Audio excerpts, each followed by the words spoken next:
Miigwetch for that song. Again, I just wanted to thank TP Insurance for the lunch today. Thank you again for that, for the sponsorship for our lunch. So we're going to go back to our agenda plan. So if we can get the Treaty 3 Police Executive and the people that are working on this presentation.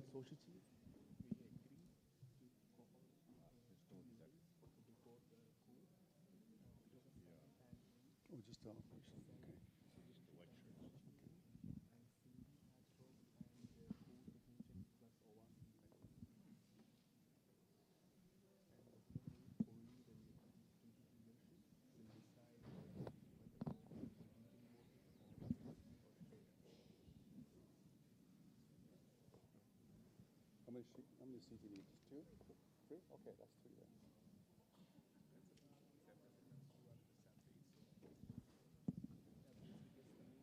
You giving a presentation? Yeah,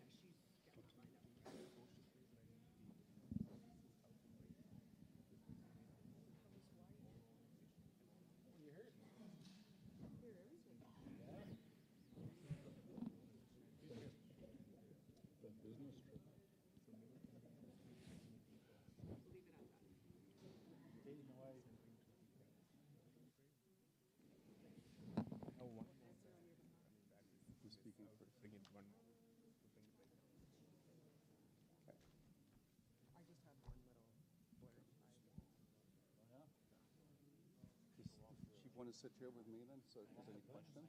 Sure. You want to sit on this side? That way, just in case. Okay, I can give it to you. In case there's other questions after you've done your presentation, okay? So you can introduce the staff that are here with you. Let's take it to the point. Here we go.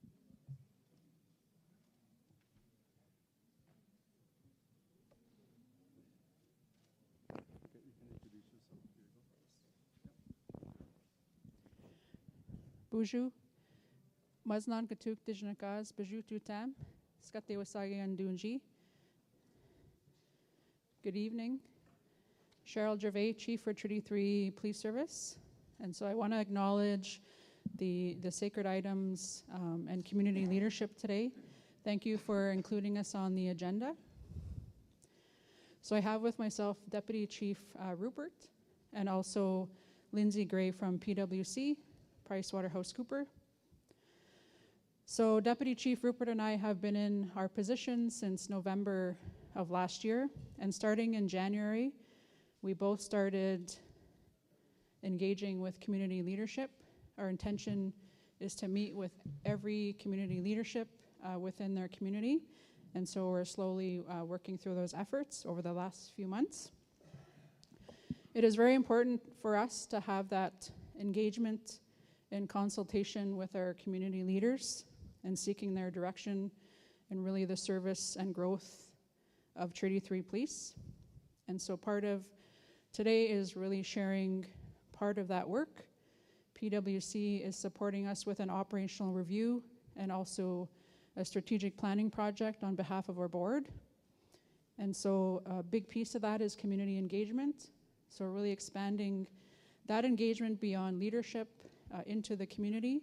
And so Lindsay will speak to that, and Deputy Rupert and I will add some context as she moves through the presentation. Thank you so much.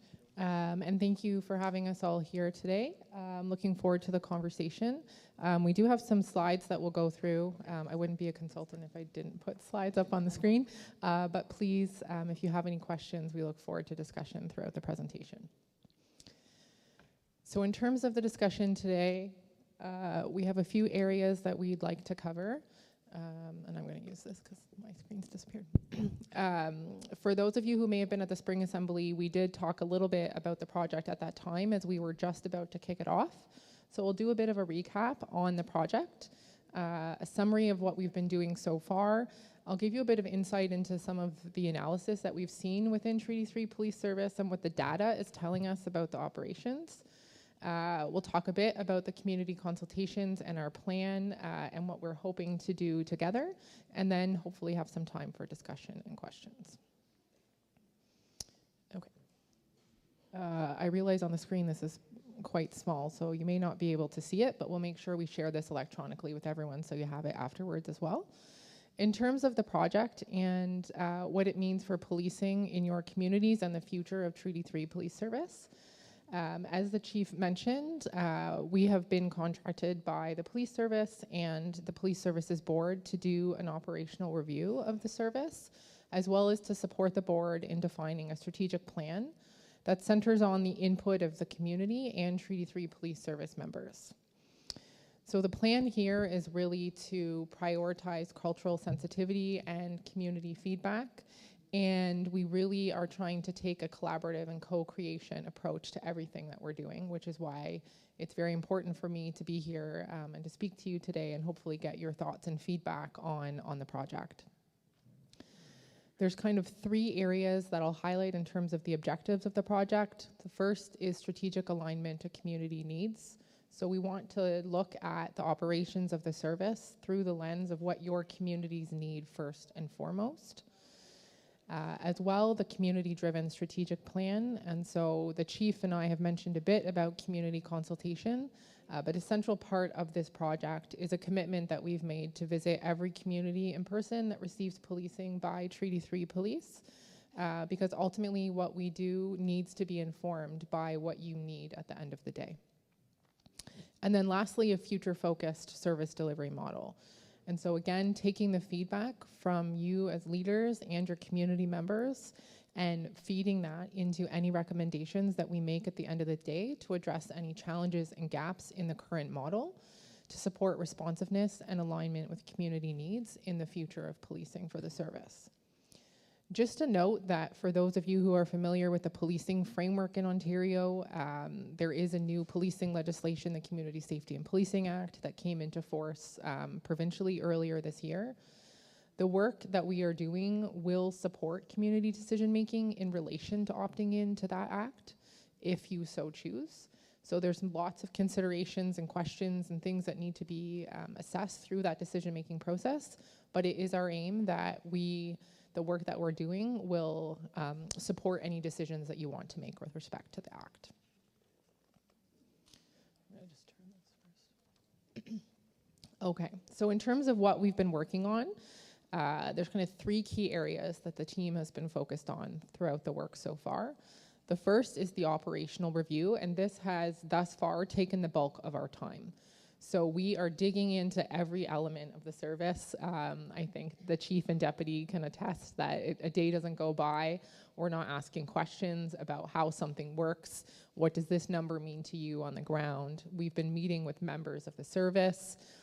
We have put out a survey internal to the service, as well as a community-oriented survey to gather feedback and inform our understanding of what that data means. And we're also looking at the demand for services. So we know that when you call Treaty 3 Police and you need services in your communities, we're taking that demand and we're looking at it to understand how it's changed in each of your communities over the last 5 years, starting from 2018 to 2023. We're also looking at resources allocated to service delivery, and so we know that the funding model is a constraint of the approach that right now. So understanding how things are aligned and where some of those challenges and gaps exist. We're looking at time taken to respond to calls and how that's changed over time, and looking at things like, does it change from winter to summer based on the types of calls that are happening, for example. And then also overall looking at current challenges and strengths within the model. So that's been the bulk of our work so far, and we'll give you a bit of a summary of some of the things that we've seen so far through that work. The next element that we are very much focused on is the community consultation piece. And this is central to the work, and I'm very happy to share that we had our first community consultation last week with Oniguming. So for those of you who are here and had the opportunity to participate, thank you very much for everything that you did to inform our work to date. And so from a team perspective, I have a small team of, depending on the day, 4 to 6 people who were helping with the planning and coordinating of community visits across the 23 communities that receive policing from Treaty 3.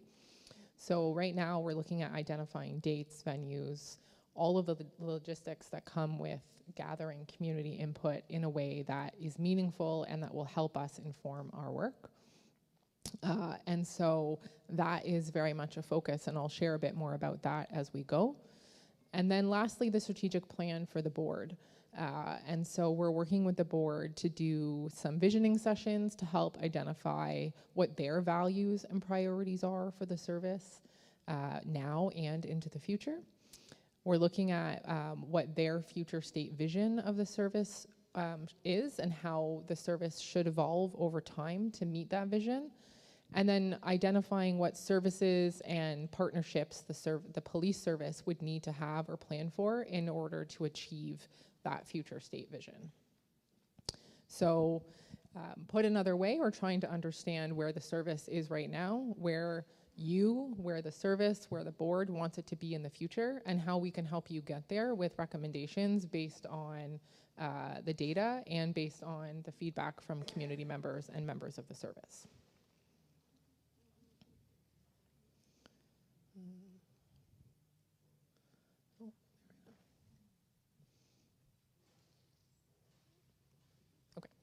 Oh, yeah, see, I knew this was going to happen. Okay. So I've got a bit of an insight, some samples of some of the data that we're seeing so far. And again, we'll share this electronically because I'm not sure if you can see it in the back. But this first slide, what it shows is that the calls for service within Treaty 3 police have increased 41% over the last 5 years. This is a significant increase.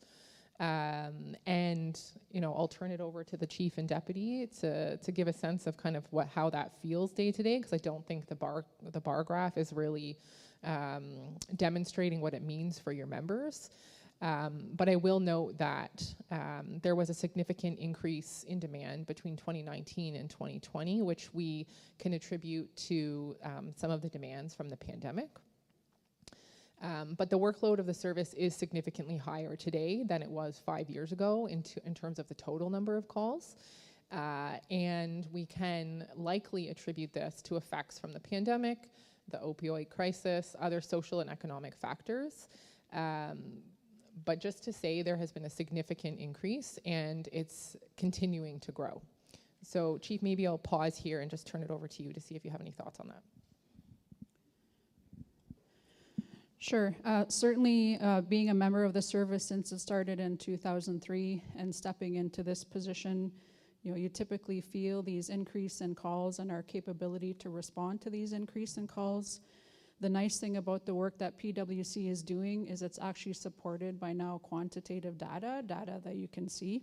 And so the one thing I want to touch on the importance of this project is not only does it give us this quantitative data to bring forward when we're at the negotiating table with Canada and Ontario, it's also providing that qualitative piece.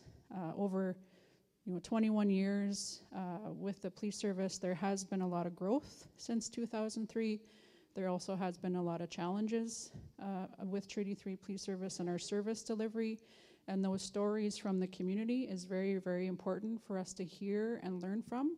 And so that's really the important piece of the community consultations that are part of this project. And so I just wanted to speak to that.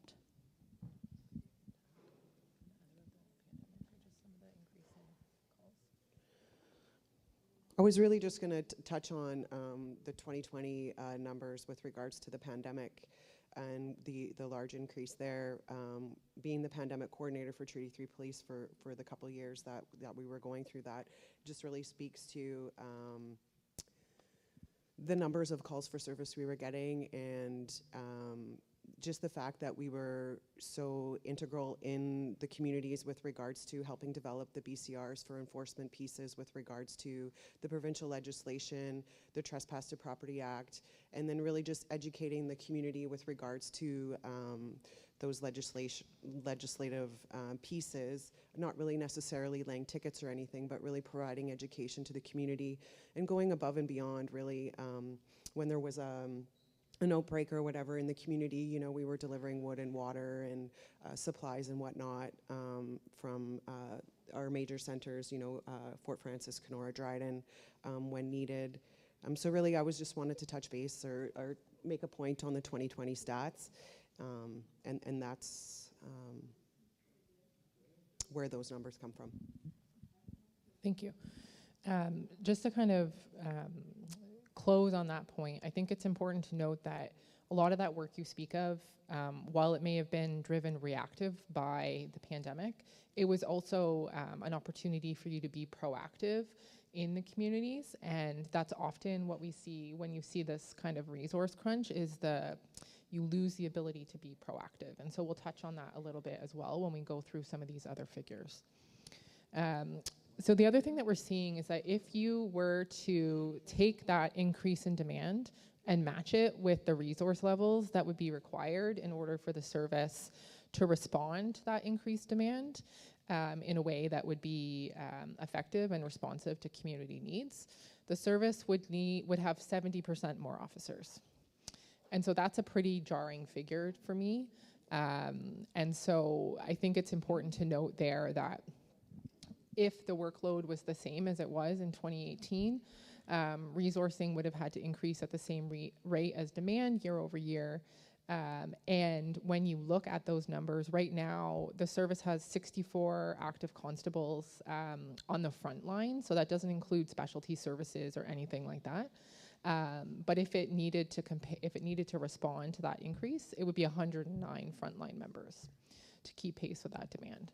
And this does not actually even say whether that original resourcing that the service had in 2018 was sufficient at the time. It just says if you need to keep up with that demand, you would need this many more officers. It's not even saying, did you have enough to begin with?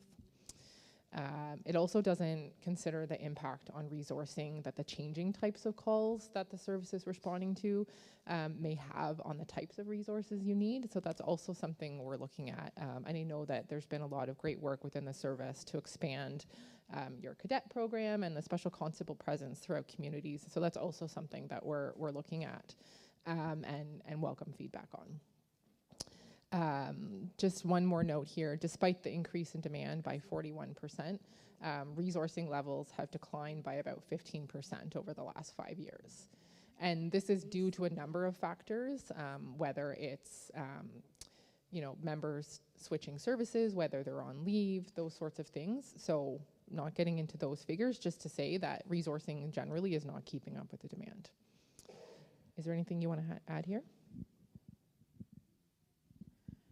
I'll just add that again, the 64 active constables and sergeants are those assigned to our front line working in the communities.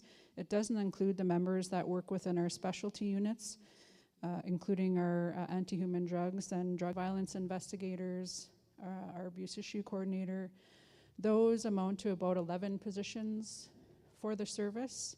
And as I meet with community leaders across the territory, obviously drugs, human trafficking, major incidents are, primary concerns across leaders. And so those are the types of investigations that specialty unit takes care of. And so the importance of not wanting to lose those positions, but also just within the last 2 years under the FNIPP, that was at one point a restriction that an Indigenous police service could not have a specialty unit. But recognizing the needs in our community, Treaty 3 Police Service has had a crime unit for some time. And just to touch on, obviously this data speaks to the importance of not only recruitment, and so the recruitment efforts we've been focusing on in the community is through our cadets and our special constable program. It has proven very successful with our recruitment efforts from the community.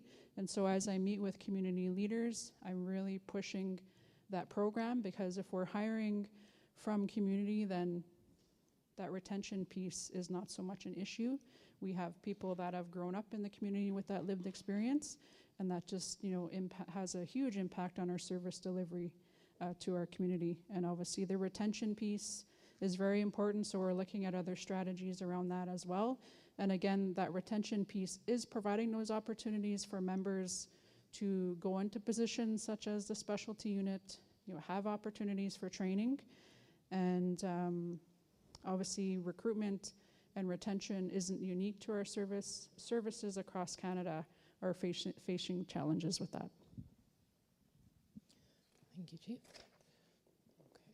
Okay. Okay, I think this is the last data slide, yeah. So just here, the thing that I want to highlight is that the calls for service today, I mentioned earlier that we're looking at the difference in the call types that have been coming into the service over the last 5 years. And the calls for service today, more often than they did before, require 2 officers to respond as a result of the complexity and risk associated with them. So just in terms of some of the hard numbers, the numbers of calls for service that require 2 officers has increased from just under 4,000 to just over 6,000. That's a 57% increase in 5 years. So, you know, thinking about that, putting it another way, the calls for service are on average more complex, they're higher risk and require more resources to respond to. And this is all reactive response. This isn't even getting into the conversation about proactive response, community presence, you know, proactive patrol, things where the officers are not responding to a call and they are proactively in the community building relationships and present. So all of these factors are impacting how responsive that the service can be, both proactively and reactively, to your needs. It is important to note, and we've talked about this a little bit, but the constraints of the funding model and its limits on the resource levels and the types of resources that the service is able to hire and retain is a significant factor that is largely outside of the service's control. Obviously, you know, you have your negotiations, but I think it's probably a lower case N and not a capital N when it comes to those conversations and kind of your sphere of influence. So just want to kind of highlight that point. Is there anything that you want to add here, Chief? I just will add that these calls for service are pulled from data where 2 officers had responded to calls. So obviously with our geography and the way we deploy officers, if they're quite a ways from our headquarters or our Couchiching detachment, obviously due to officer safety, there will be 2 officers required to be deployed to that community, and so those numbers are reflected within this data as well. Okay, so that's the last slide on data. I appreciate everyone's patience as we run through those. The next thing that I want to talk about is where we're at with community consultations. So I've got a couple of slides here that we don't need to spend too much time on, but I think most of you have either received a phone call, an email, or reach out from either me or a member of my team. We are keen to visit every community, as I've said, and so I know that the team is actively in conversations with some of you, but there are some of you that we haven't yet had the opportunity to connect with. Sometimes it's because we've left a voicemail and we haven't had a chance to follow up, or, you know, you've referred us to another contact and it's, you know, whether it's vacation schedules, whatever it is, scheduling meetings we know takes time. But we are very keen to connect with all of you. And so I will be here the rest of today and for a good chunk of tomorrow, probably sitting somewhere in the back. Please come find me if you haven't heard from us. And if you don't come find me, I've got a short list of names that I will be coming around to find you. So hoping that we can connect while I'm here as well. But I just also want to talk about some of the key areas that we're hoping to discuss in these consultations. We've had one session so far, as I've said, and our goal really is to keep the session conversational. We want to hear from you. We're there to facilitate a dialogue and hear from you. And so it's not a scripted situation where we have, you know, 100 questions that we need to get through in a set amount of time. But there are kind of 2 key topics that we want to talk about: community safety and cultural responsiveness. That's it. I say that's it, but we know those are complicated, challenging conversations to have. And so we've got a couple of kind of, you can see up on, I don't know if you can actually see it up on the screen, but we're interested in understanding what community safety means to you and to your membership. Is there that presence of community safety? Are there concerns that are not being addressed, and opportunities or changes in the police service model and how it's responsive to improve that community safety? And then as well, and very important, looking at the cultural responsive piece. And so, you know, one of the kind of the values and mission of Treaty 3 for the communities, by the communities, with the communities, I'm not saying it exactly word for word, but that idea is what makes Treaty 3 what it is as a police service. So really understanding what does that mean to you, and how can the service build that trust and relationships, how to incorporate your perspectives into that safety and perspectives of safety, and how the service is responsive to those needs, both now and how it could look in the future. And so we're really keen to hear from people across those general themes. And so, as I said, I'll be here for the next couple of days and very keen to hear from you on hopefully setting up some time. So just in closing, where we do need your support and an ask of you, where we haven't had the opportunity to confirm a session or where we haven't had a chance to connect with you yet, please come find me if I don't find you. And at the same time, if you do have any feedback or considerations or insights for us that we haven't considered or that you want us to think about as we're planning this work, whether it's specific to the community consultations or if you have suggestions for the project overall, we are here to listen and to take that feedback, because ultimately, as I said at the beginning, this project won't be successful if we're not able to hear from you and incorporate that into the recommendations that we put together at the end of the day. I think that's it for me. Is there anything you want to add at this point?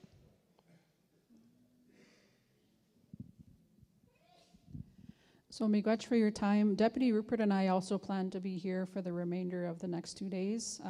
We will actually tomorrow and the next day work to bring some surveys. Part of the consultation includes individual anonymous surveys as well, and so we'll bring that to share over the next 2 days. But feel free to approach us, as we will be around for the rest of the assembly. Okay. Thank you. Thank you so much for your time, everyone. Thank you for that. Thank you for that, Deputy and Deputy Chief and Chief of Police. Chief Clayton, microphone number 11, please.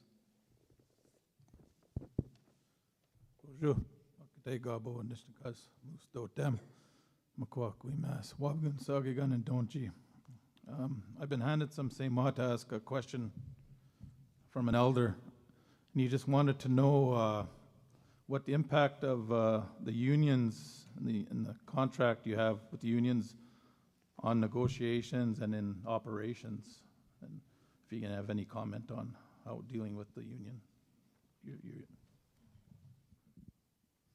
Miigwetch for the question. So Treaty 3 Police Service, their employees are part of the Public Safety and Alliance of Canada Union. So they do have a local with an executive that represents the membership. And we just were in negotiations for a collective bargaining agreement over the last year. And so we are working towards finalizing that. I first off want to acknowledge the work that, or the role that the union plays, because whether it's a union here or if we opt into the CSPA or the Police Services Act, then they would fall into an association who would then take care of those bargaining responsibilities on behalf of the employees. And so have there been challenges? Absolutely. We, obviously in improving service delivery, as a leadership team, we want to move in the direction of a community-based model. So we're not having that drive time for our officers. So we're reducing that gap where officers are not in the community. That is the direction that our leadership is pushing for. And obviously that involves relationship building with our union executives and really getting that message across, is that they are part of that solution as well in improving service delivery to our communities. I hope that answers your question.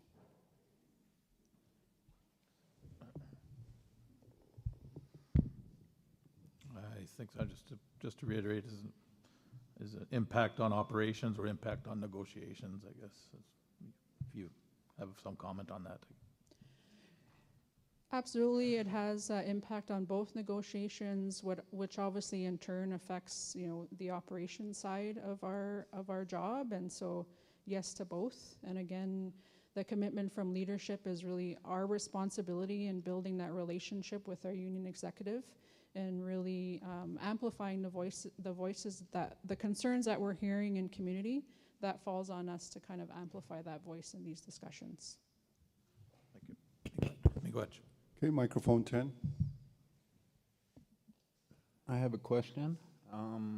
So what is your protocol on bylaws and BCRs? So if there's a bylaw and you are given a BCR, how do you proceed with that?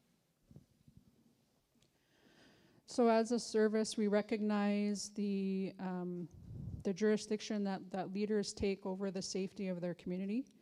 We are having those conversations at that level with each respective chief and council in regards to BCRs and bylaws, and recognizing that as a police service, we are in a colonial institution, and it's our responsibility to find that balance and also meeting the needs and the needs of each community leadership.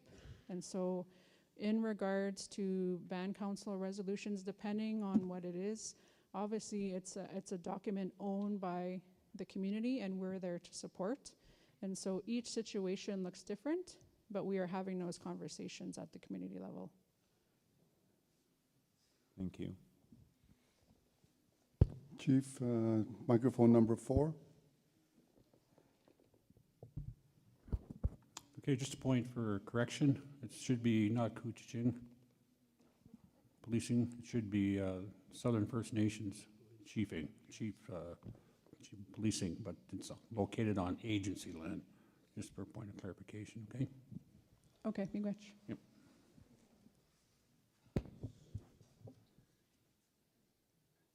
Any other questions from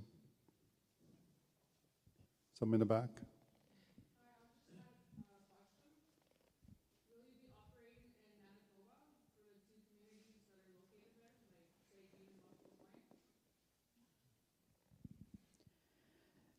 That would really be a decision of community leadership of those respective communities if they would want Treaty 3 police service to provide services there.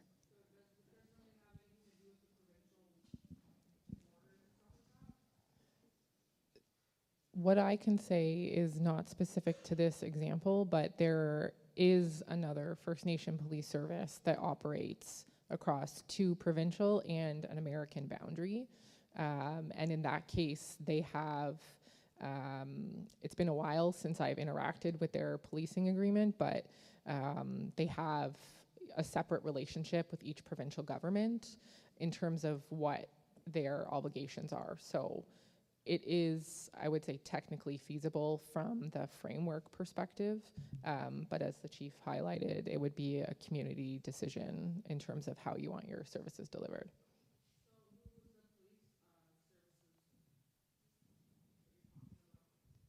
The one that operates across, it's Akwesasne Police Service. So they're in Ontario, Quebec, and New York State.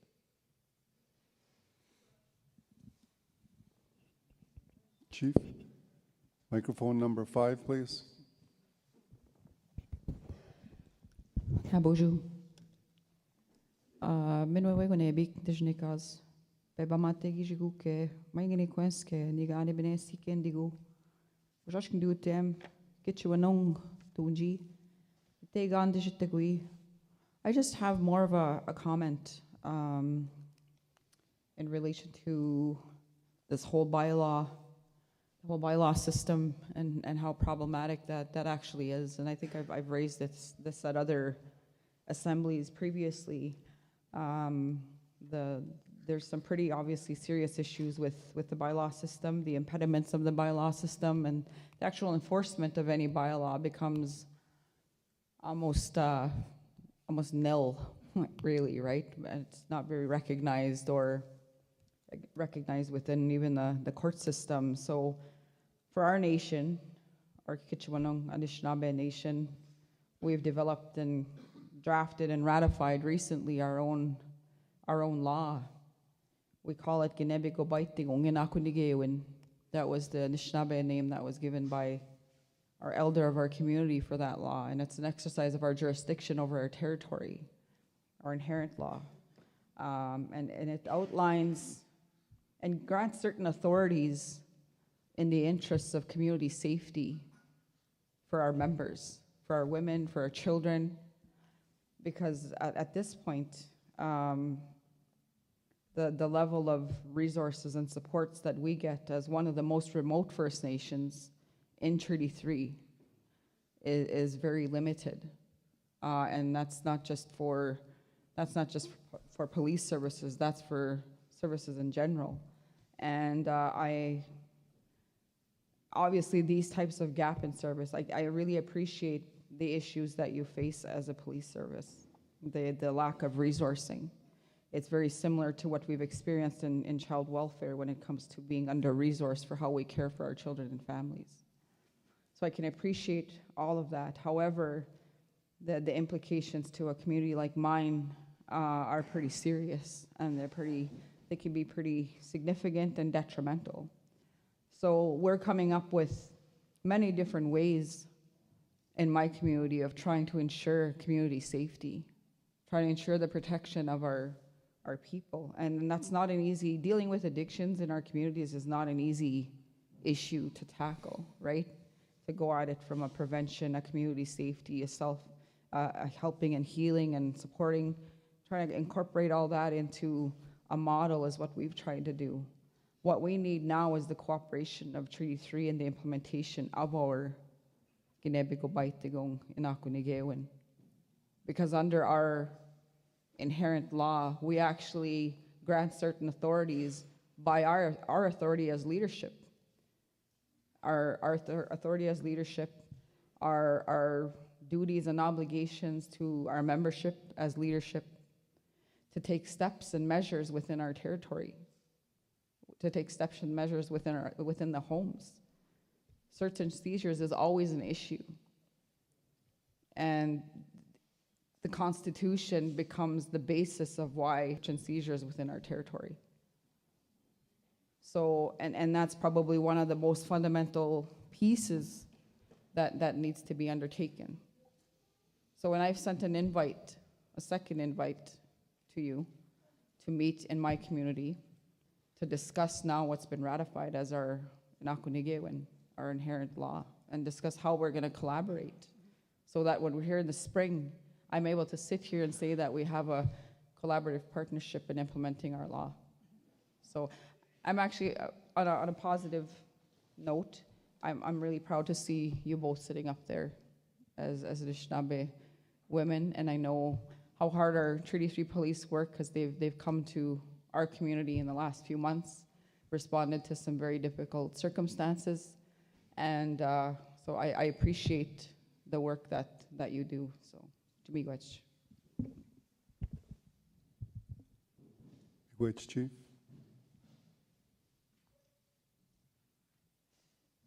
Any other chiefs have any comments or questions?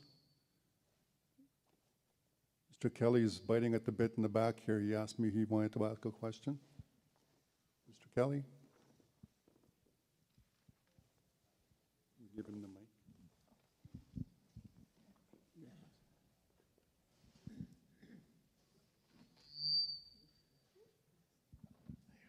Miigwetch. I have a couple questions here for the police administration. If you know, number one, the question: do you know offhand if you are on parity with the OPP in terms of salaries, scales, and benefits? Are you on? Okay, good. Because I asked that question because there's in 1976, when I became the Ontario Regional Director for Department of Indian Affairs, one of my responsibilities was for the police and the federal and provincial police agreement. And then I was invited to, I believe, the second or the third convocation and the graduation of the police officers of the First Nations.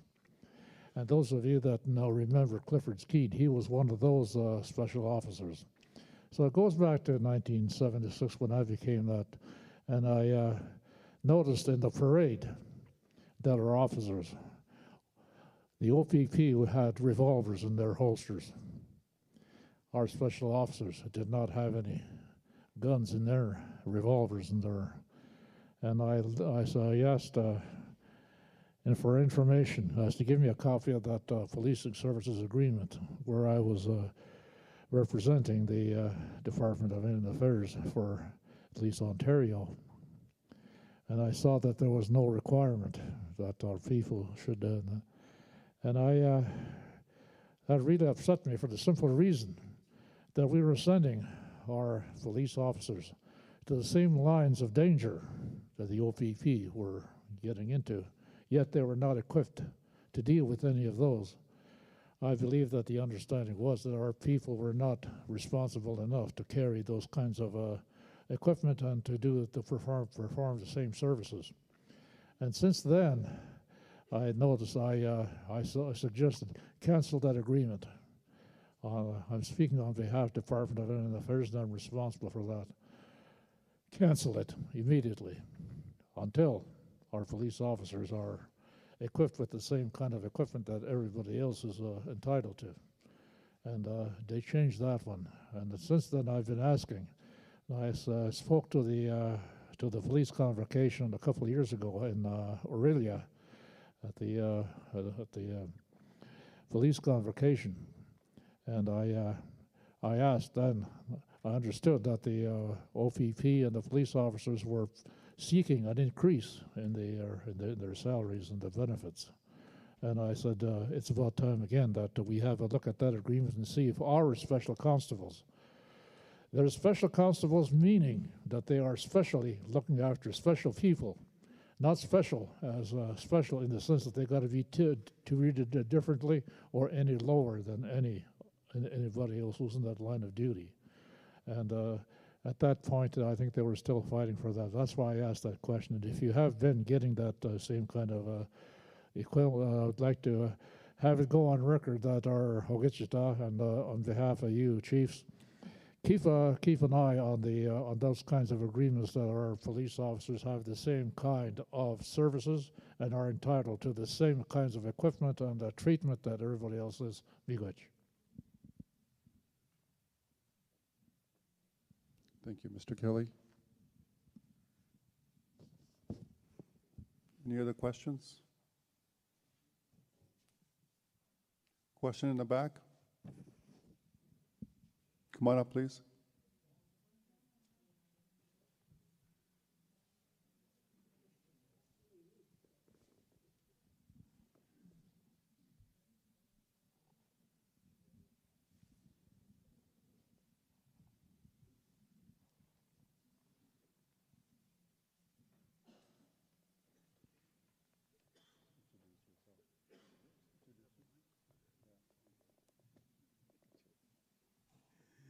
Guys, thank you.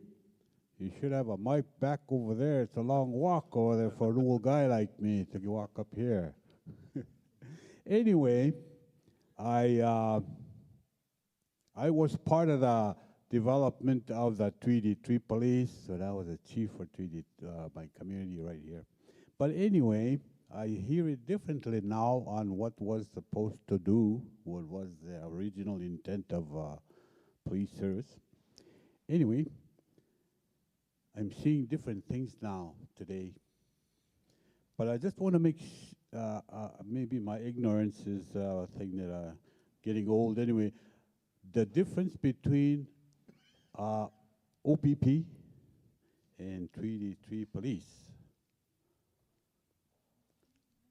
The authority of these two police. And also I see a cadet car running around over there.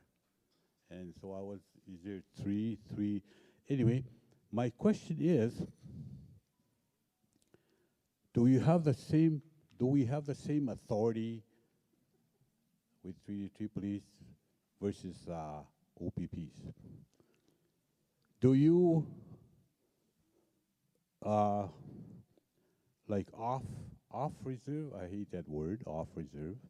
But there is, when we say Treaty 3 police, we're talking about 55,000 square miles. You always talk about that. You know that. 55,000 square miles.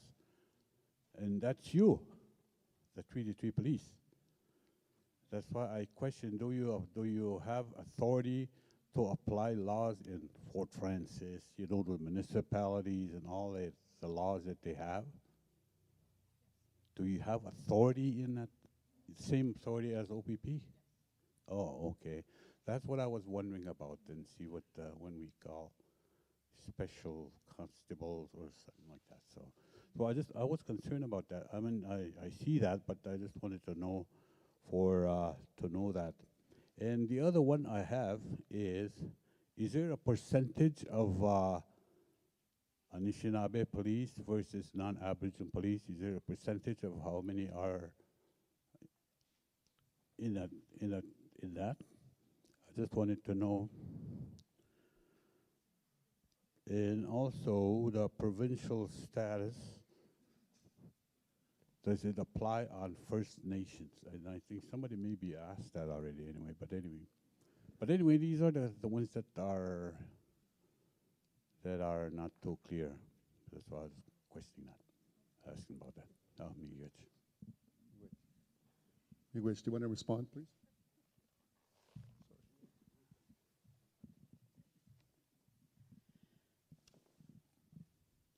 So I'll just go through the questions that were asked.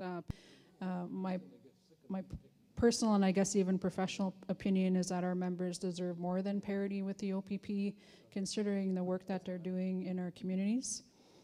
The authority, we are designated in the province of Ontario, so we do have those authorities across the province. And in regards to Indigenous and non-Indigenous, I believe the percentage is 50%, which is a decrease over the last few years. And so I spoke to earlier about that, the priority of recruiting from community through our cadet and special constable program. We recognize there are candidates within our communities that are wanting to join Treaty 3 Police Service, and as a service we recognize our responsibility in identifying those members and mentoring them. So over 2 years they have an opportunity to join our service as a cadet or special constable, and throughout those 2 years we mentor and get them prepared for that process. Any other questions?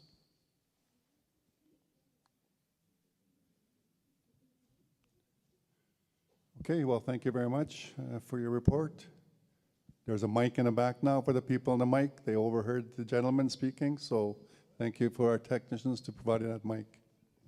So there is a mic in the back. Oh, there was one question? Okay, another question.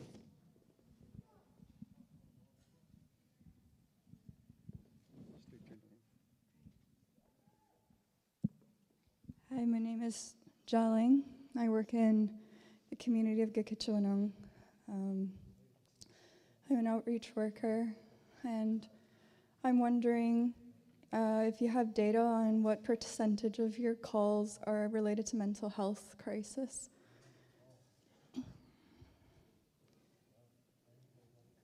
Should I give you the mic? Thank you.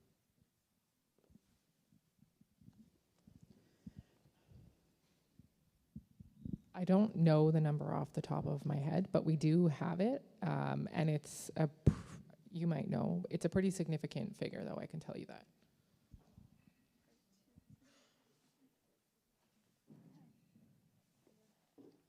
The reason I ask is because just as a frontline mental health worker, my experience with making calls to Treaty 3 for welfare checks or mental health crises, or even Form 2s, where I've gone through the process of filling out the form, got the Justice of Peace to sign it, and had the police come apprehend somebody for their well-being. My experience is even going through all those steps, one of the breakdowns in the service for our community members is actually in the health system, and it's not on the police. It's kind of like the revolving door where the police escort the individual to the hospital, and unfortunately in Fort Francis, there is no psych department, there is no psychologist available. And this is something the police have told me, or constables have told me over the phone themselves, that yes, we can come get this person, but I'll tell you what's going to happen is when they get to the hospital, because there's no psych department and no psychologist, there's nobody that actually understands what the individual is going through, and it's likely that they'll get released within the hour. And that's not the fault of the police, but I'm just wondering if the police have data on what percentage of calls are mental health related, if they would be able to advocate to the local hospital to maybe increase funding to the mental health department, at least hire a psychologist or even a psych nurse. I'm just wondering if that's a possibility, because you have all the numbers from all the surrounding communities, and obviously, and that's just the surface level, like being, like Chief Carey says, one of the most remote communities in Treaty 3. I know this is resource related and not your fault once again. Just like sometimes if somebody's expressing intent to hurt themselves, 2.5 hours is a long time to wait. And sometimes I have to go into people's homes without police presence just because I have no other choice, and it's not always the most comfortable or safest feeling, but that's just my request is if the police have data on what percentage of calls are mental health related, if they would please be able to advocate to the local hospital for that. Thank you. Thank you for listening. Thank you.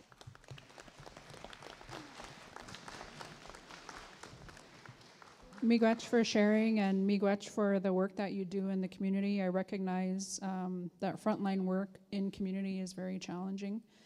And so in regards to our response to mental health, that is I know a priority for our service. That is a concern, again, I hear across all our communities. We do have mobile crisis response teams in partnership with Fort Francis Tribal Health, in partnership with Kenora Chiefs Advisory. We recognize the value of having also a nurse or a nurse practitioner paired up with our officers. So we are working on a partnership with the Kenora Health Access Center in having a nurse or a nurse practitioner as part of that program, because some of that barrier is that language piece at the hospital. So to have someone working with our officers that speak the same language as hospital staff, we're hoping that'll improve service delivery there. And so we do have data on mental health calls. We have worked with a number of partner agencies, or communities have reached out as well if they're working on some sort of grant application. We share that information, and we certainly do advocate at the hospital level. We have a number of committees with Dryden, Fort Francis, Kenora Hospital, and we do have representation from Treaty 3 Police Service on those committees. Thank you. Any other questions? Oh, one more in the back.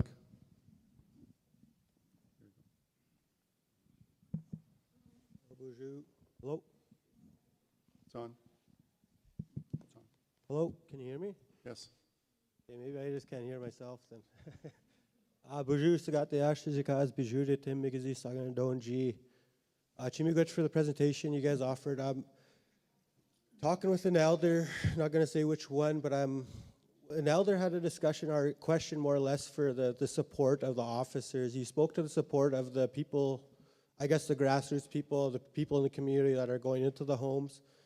In regards to the support of the officers, aside from the mental health and the hospital and the institutions, what type of spiritual guidance or support would you have for these officers that are at, sometimes you're sitting at watching a body, or you're in the presence of a body that's no longer here, or the spirit's departed, but what kind of supports do you have towards that? Because we are a First Nation police service, and I think that the spirituality should not be overlooked. But just curious to know that. Miigwetch. Miigwetch, for your question, I just want to highlight in 2021, mental health review was done by Calibrate, where they did some research on the 9 IPCO Indigenous services across Ontario, so the 9 standalone Indigenous services. They provided us with 27 recommendations with regards to the mental health of our officers. So that is a huge priority for our service. We've done a lot of work with regards to the recommendations and implementing them.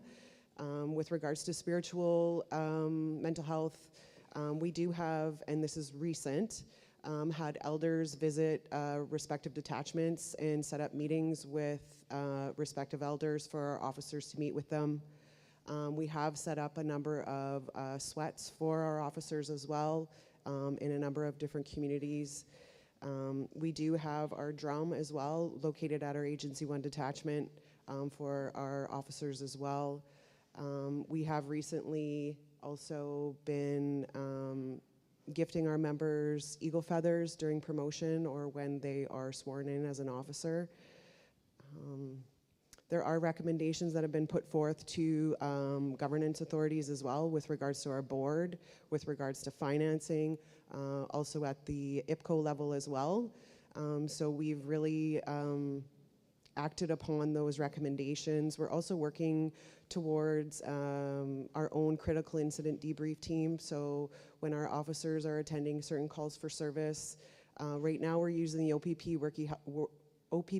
Healthy Workplace team, but I'm partnering with an agency out of Kenora. She has a number of psychologists on staff who can facilitate critical incident debriefs, so they'll be happening more quickly for our officers as well. We also have internally a peer support team, so officers have their colleagues to reach out to. Certain types of calls for service, it's mandatory. They will get reached out to by a peer support team.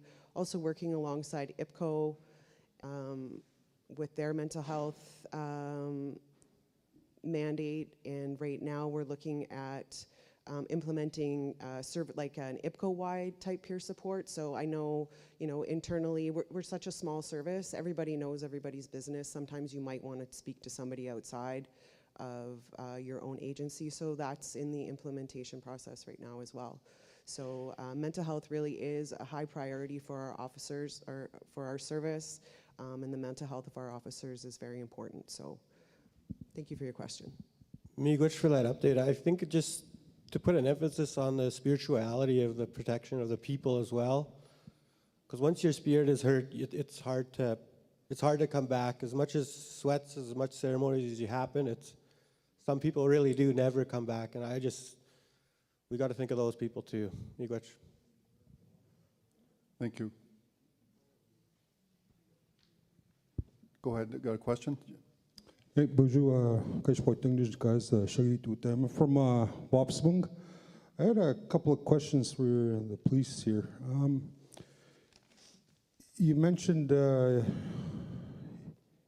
you guys were lacking in resources. Now, out of your current staff, your senior staff, your constables that have been there from day one, how many of them are on sick leave now? That's my first question. And the second question is, I know you guys were having problems with your service with our community. I know since then you guys are doing a lot better, but it's still lacking. We have a security team in our community, sometimes doing the work for you guys. Now, you mentioned you're on wage parity with OPP.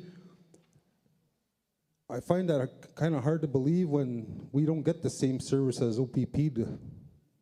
And why is that? Like, you sit amongst the chiefs that created this, your service, the service for the people, and it's lacking. I know resources are an excuse, but you know why OPP are having the same problem, but they're still doing what they do.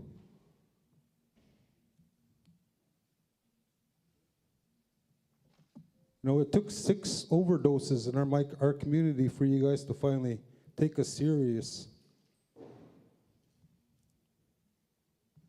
I'm still frustrated, but you know, I'm trying to have open ears for you guys still to listen to what's going on. I see you guys are doing a lot better in our community, but it still needs to improve.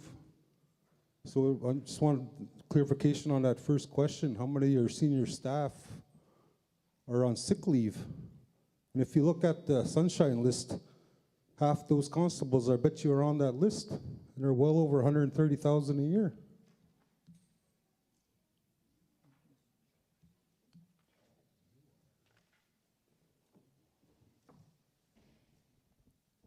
Okay, so they'll respond to your question. Thank you.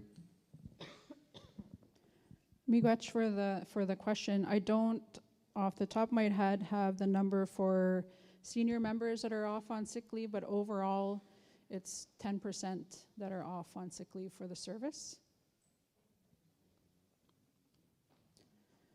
And in regards to parity, again, I spoke to earlier the importance of really acknowledging the work that our officers are doing in community and the hard work that they're doing in community. Parity also speaks to, gives us a tool for recruitment and retention of our officers, so that's very important when it comes to our staffing levels. And in regards to obviously the partnership and the collaboration with your community and the increase in service delivery since we last met, obviously we've had those conversations at community level with the challenges that our service has and our commitment to improving that service delivery. And I know, the perception is that we improve for a while, but it's not submitted to, obviously part of the work that PwC is supporting us with is really that lens on growth and the future and really improving service delivery for our communities.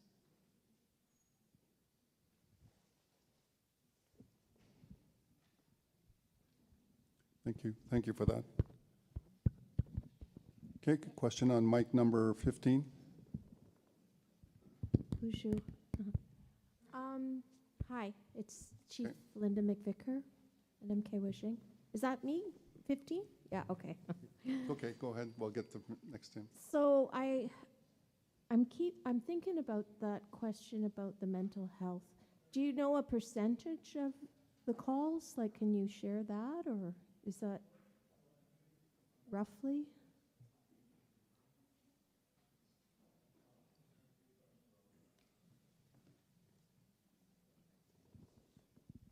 We can certainly look into that. Right now it looks about 10 to 20%. Okay, so then you have the two organizations, the mental health crisis team that goes out. You're looking or you're getting a nurse. But even though you may resolve the crisis, are you finding that the linkage to the key resources that they need afterwards isn't there? So it's fine to get something stabilized, right? But how does that person, what's their path after that? You just wait until there's another crisis? It's not on you. I'm not saying that. But we should identify if that is the number of calls or the percentage of calls.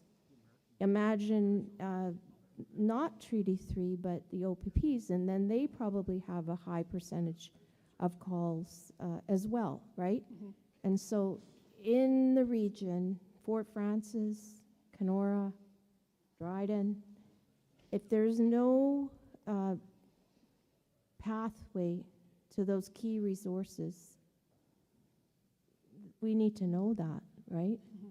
And I'm sure there isn't, right? That's my understanding, right?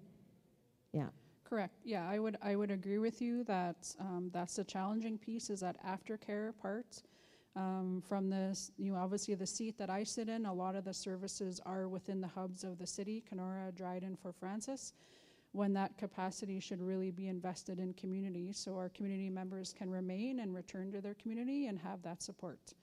But unfortunately, at this point, it's not there, and that's really, at these tables that we sit at, we try to advocate, because as a service, we see that gap. But even in Kenora, Fort Francis, and Dryden, there's probably no psychiatrists there. Or if they're there, it's probably hard to get an appointment or an assessment, Yeah.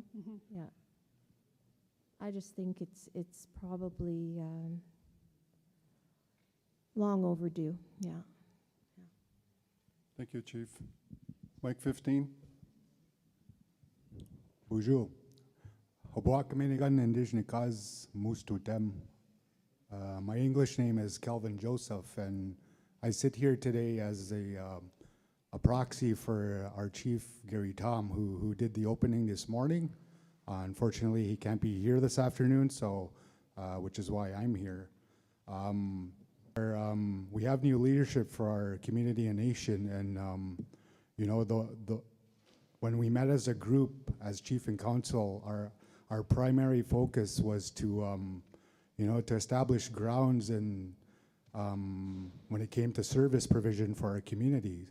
And, whether it was policing, mental health matters, health, education, we're the advocates for those people. We were people that were voted in to represent our community and to hold those accountable for providing the utmost services for our community. And that's always been our way and approach in making it so that our community receives the utmost service. And those are the challenges we face day to day. Carrie kind of spoke about our land code and our bylaws and our BCRs.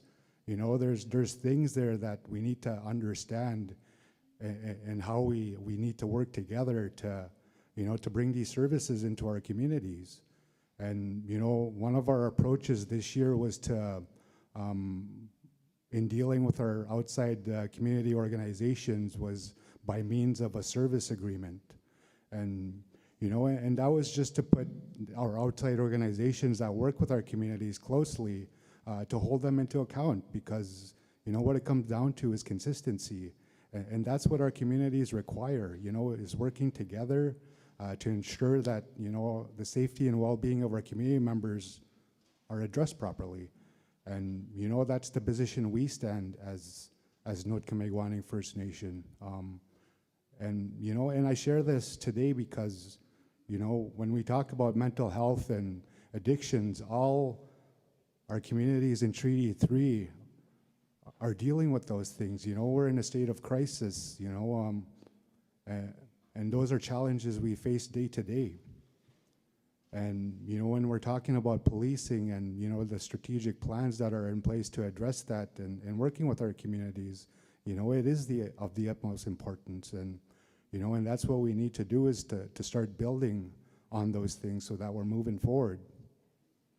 And, all I can do is share today with that. And, we are hopeful, and, we hope that we can work together to address those concerns that come forward with our community.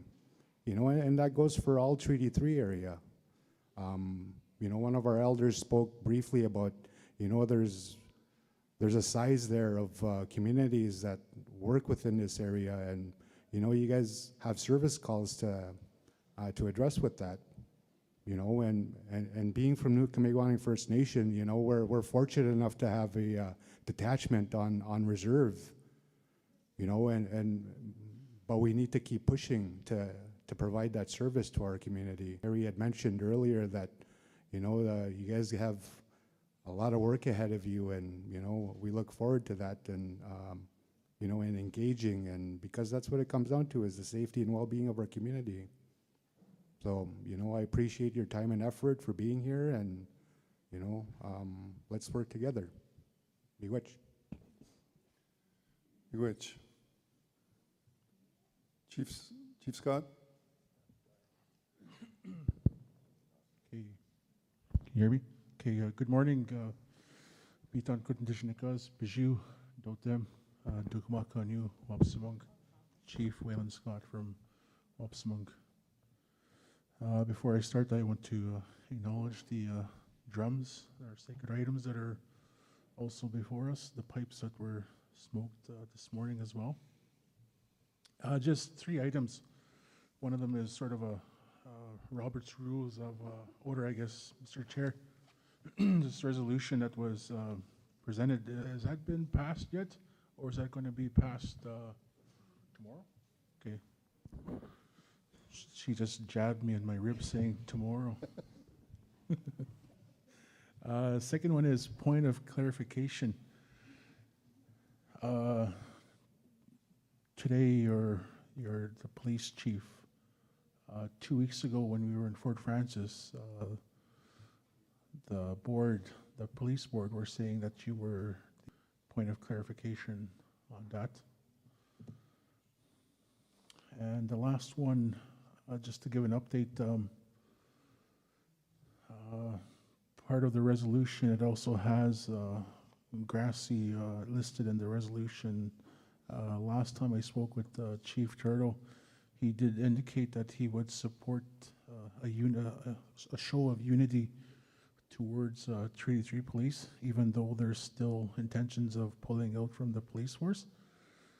A couple of weeks ago, I think it was 2 or 3 weeks ago, we met with an accounting firm from Winnipeg to do our feasibility study for the 2 communities, and we've already submitted that proposal to the Solicitor General's office, and we've already gotten notice that our proposal was approved. So MNP will start doing the feasibility studies for the 2 communities. And the last time we met with the 4 assistant deputy ministers from both the Ministry of Attorney General as well as the Solicitor General's Office, Public Safety Canada, as well as Indigenous Services Canada, is that they're in full support of the 2 communities getting their own police force. As everyone knows, Wapsamung has its own childcare, and Grassy with Family Services, I think they're less than a year away from having their own childcare service as well. So the 2 communities will have their own healthcare service or their own childcare service, but also with respect to healthcare, we're also working on our health transformation. So we'll be providing our own healthcare services for our members, because Wapsamung and Grassy are sort of unique in a sense of how mercury has affected our communities. We sort of qualify for a little more services in terms of health services for the 2 communities, and such 2 communities will be getting their own mercury care home, and the care home that we'll be building, it's going to sort of be a hospital for us. So essentially, we're building ourselves a hospital because we're also doing the health transformation for the community. So we'll have doctors in our community 7 days a week. No, 5 days a week. Nurse practitioners 7 days a week, and Grassy is doing the same. So we're sort of still on track to doing our own police service, but part of the resolution that we discussed from 2 weeks ago, also we want to again say that we still want to throw our support towards Treaty 3 Police and in unity for what you guys are going to be doing next year. I think you guys are in negotiations with the province, is it, to try to get essential service? Correct? We are in negotiation now with Canada and Ontario for our funding agreement. Chief, any more questions? No, Chief Indian told me to be quiet now, so. No, that's it. Miigwetch. Miigwetch Chief Scott. For clarification, my title is Chief Designate, and that term is there until my contract is finalized. So for the interim, I am Chief Designate, and once that contract's finalized, then it'll be Chief of Police.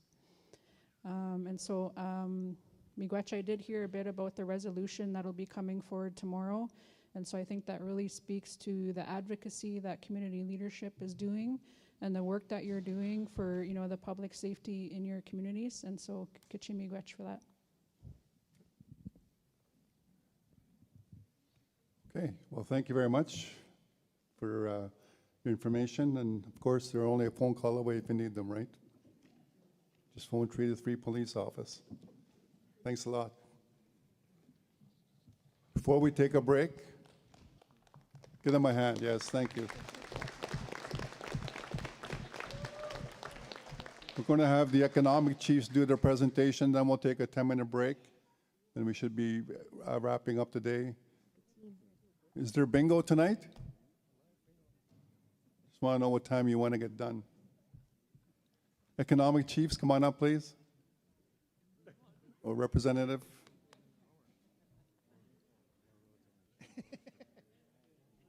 We'll take a break after this presentation.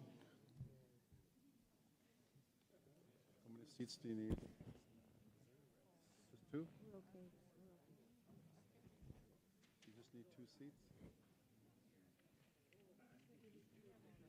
Okay. Gary? No, that's your seat. You got the mic.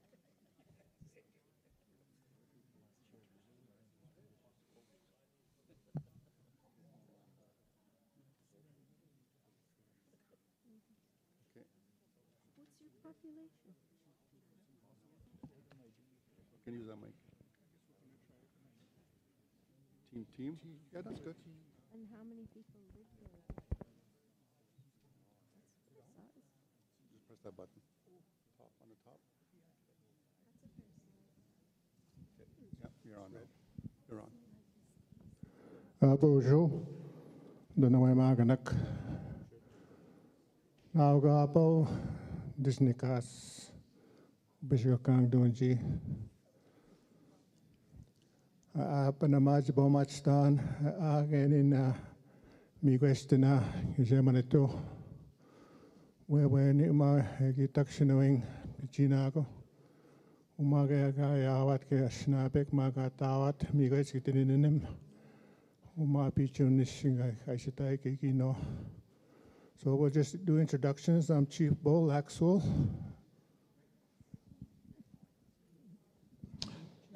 Bonjour, bon kibenes dijinikas atik dotem nagachonang donji ndogi makani wite. Nimino endem geni no magi pikkishtuan chibe wito kazwan no man notte kame goning. Chibo mach dying on just my nigo ni meko mago go tega nag kagi pindige automashu ge migo nag poganag. Sema no coisa que ninguém ba me amagat jeba Miigwetch ndiket. Ni bet singe ni no ma bija no te kame goning no gum jeba gi bindiga no ma peche ngi mino endam sago wabandaman we gaish chigot ki bakini got sago migo bichi na genin ki we ne sago gi Apichin gimino and gimino manjo sago bizin dogo kchanishna begagi gitot ke no Miigwetch kitin nenim mi mine tamne ke kiton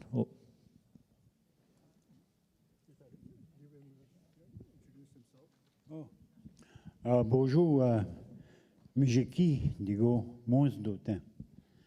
Richard Green, DGM, Chigoshini, Kaz, Skate, in Sholek 40. Kampion Snabe, Windigatis, no, near. Matis, Anakomag, Vinakomenem, Sumakanagai, Kajibe Pejikoe, Inachigoek, Sego. Whiskey Maga, Jinauk Nakomag, Kenegego Maga, Tewek and the Kinesu Gamingonak, Poganaxiko Maga, Kabasiga, Jibizinda Goosing, Kiganotamange go, Chiwit no Kindian. Mishkeni Majita E. Gasigoma E. Ekanama Tega Megain. CJ Garisnika, the Nopming and Snabenikate, Mishmaga Kashibi, but Ninaminigo, my Elders Advisory Committee Gajinikate. Mishma, Yaokso, Ma Nuituki, Nituki, Maganak, Dogi Mao. Kanigan Skange Mang, which had to be a Nathan Gandomapi. Mima, Metigo Ewa, Nonde, Kiton OP. Miigwetch. Okay. Bonjour, Jean Gabo Nego. I take a note them, Negus Mekarding and Doji. Miigwetch, Odegan, Itishaway, Miganon. Miigwetch Nagamo no more in any Nungum. Itishaway, Miigwetch, Ogamakan Kipijak. Itishaway in any Quayag, Rashki Nigig, away, Itish. Miigwetch, away, give him Matisian, Gishatisian. Just Gary Allen, I'm the I like to actually be known more of a Scalbe Wis. I do have some formal titles as the Senior Political Advisor and the Director for Economic and the CEO for Treaty 3 Investment Group. The chiefs that are also on the committee who are not here today, they include Chief Judy Whitecloud from Lac de Mille, Chief Wesley Big George from Naongashing, he's not here today. Chief E.J. Fontaine from Saguin, who's also not here. And the last one is a big shout out to Chief Darlene Cummigan, who is actually in hospital. She's been in hospital now for pretty close to a month, and we're anticipating that she won't be out for another month. So we'd really like to have some best wishes for her to have a speedy recovery, and I really appreciate the work from all of our chiefs. And so we'll get started. We have a number of items that we wanted to discuss today. And so we'll pass it over to Miigwetch for those introductions. So we'll get right into it. We're on tab 4 on your binder. So we'll start off with the CJ land transfer. I'm not going to read every page. I'm just going to go with my notes here. The CJ land transfer. The CJ technical team has been working on completing the land transfer process with Canada through the meetings with the CJ trustee committee. There may be a new transfer structure needed to conclude Shoal Lake 40, Shoal Lake 39, and Northwest Angle 37. Our technical team is working to look at all these new structures to present in a meeting at the end of the month. Yeah, so Richard, did you want to schrijven? Me kintam. Kaya mai chipa yeken.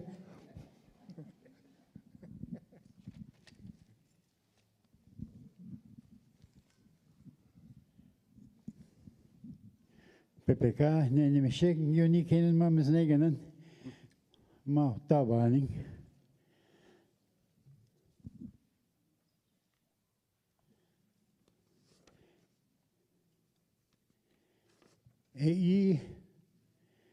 Ma Winnipeg Mangi Matsewe. It started in Winnipeg when they created a committee to acquire the CJ property, to transfer land to that Machi Jimini going. Just Emini Nishnabe Jimini do Jemin do.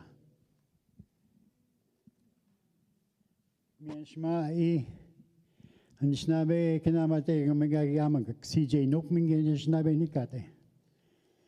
Midashma New Chog and then get us in Damin and in Kagashi Mone Gang in the K. Because you each stonks ago. Jewish and go hog. Ogimakanaga, what can you ganch come what's ago? Nibo get us in Damin, Jango, Miss Young, when you go to Pepe Kachapiska. Miga Asian Agok. Mitashie Gebego Kichina get in the Boinga with Jitumin. Anishnama Mima E Kanama take Miaki Magiamagan E.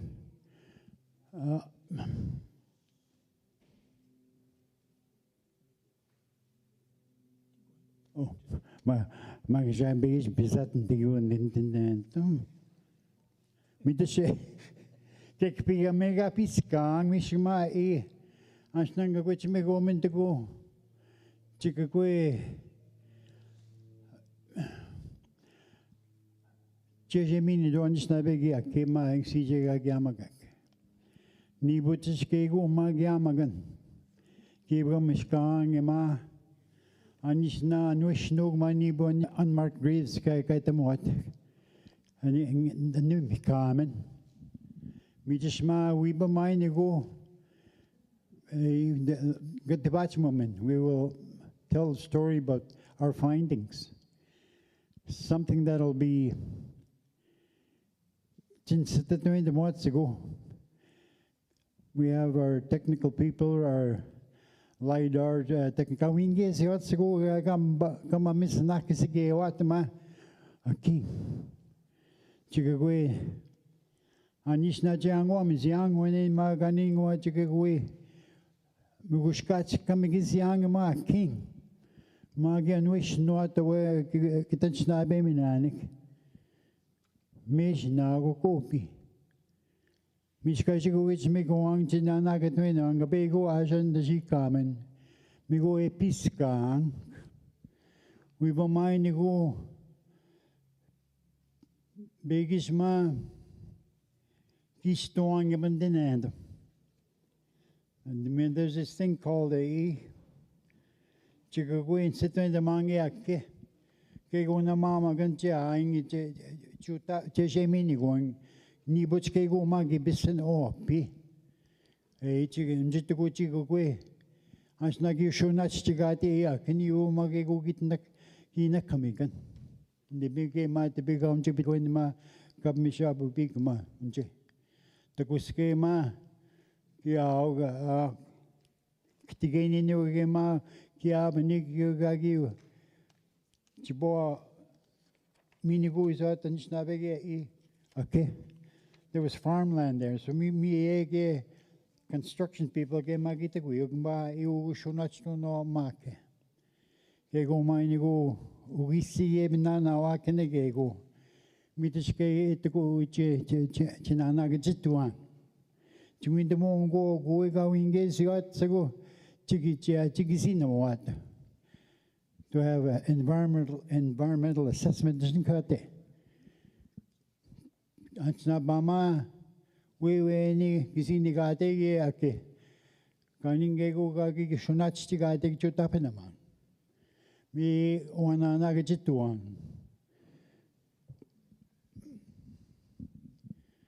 Mishkaniga nigo maga kaznaga kmi ye kagim higate genema kupat zinen kagi anoish notwe unmarked graves.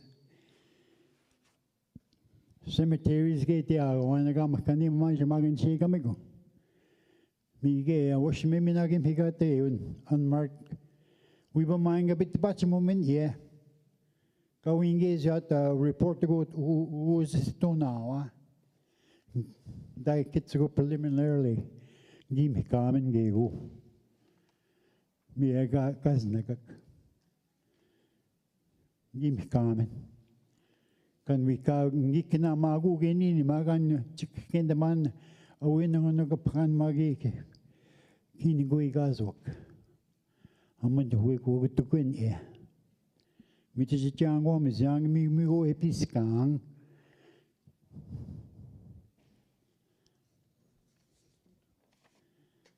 Mita share one of the batchmon, and snai mandate gaming woman, much which and go economic chiefs. Chicago, Chigistong, yeah. Can you go through? There's no deadlines. Kikitong migo episkan igo. Kchigego yeah. Kchigego yeah. Mi magato ko bitek mo kinigego on church day kinasugego. Pichinago gat na kami gisang eti migo on jimachang eti jimusyang. Kinawa jima sitong de mo chimam nen de mo tan kana kami ka kamame jima. Kinamago nagagisi ko tikituat.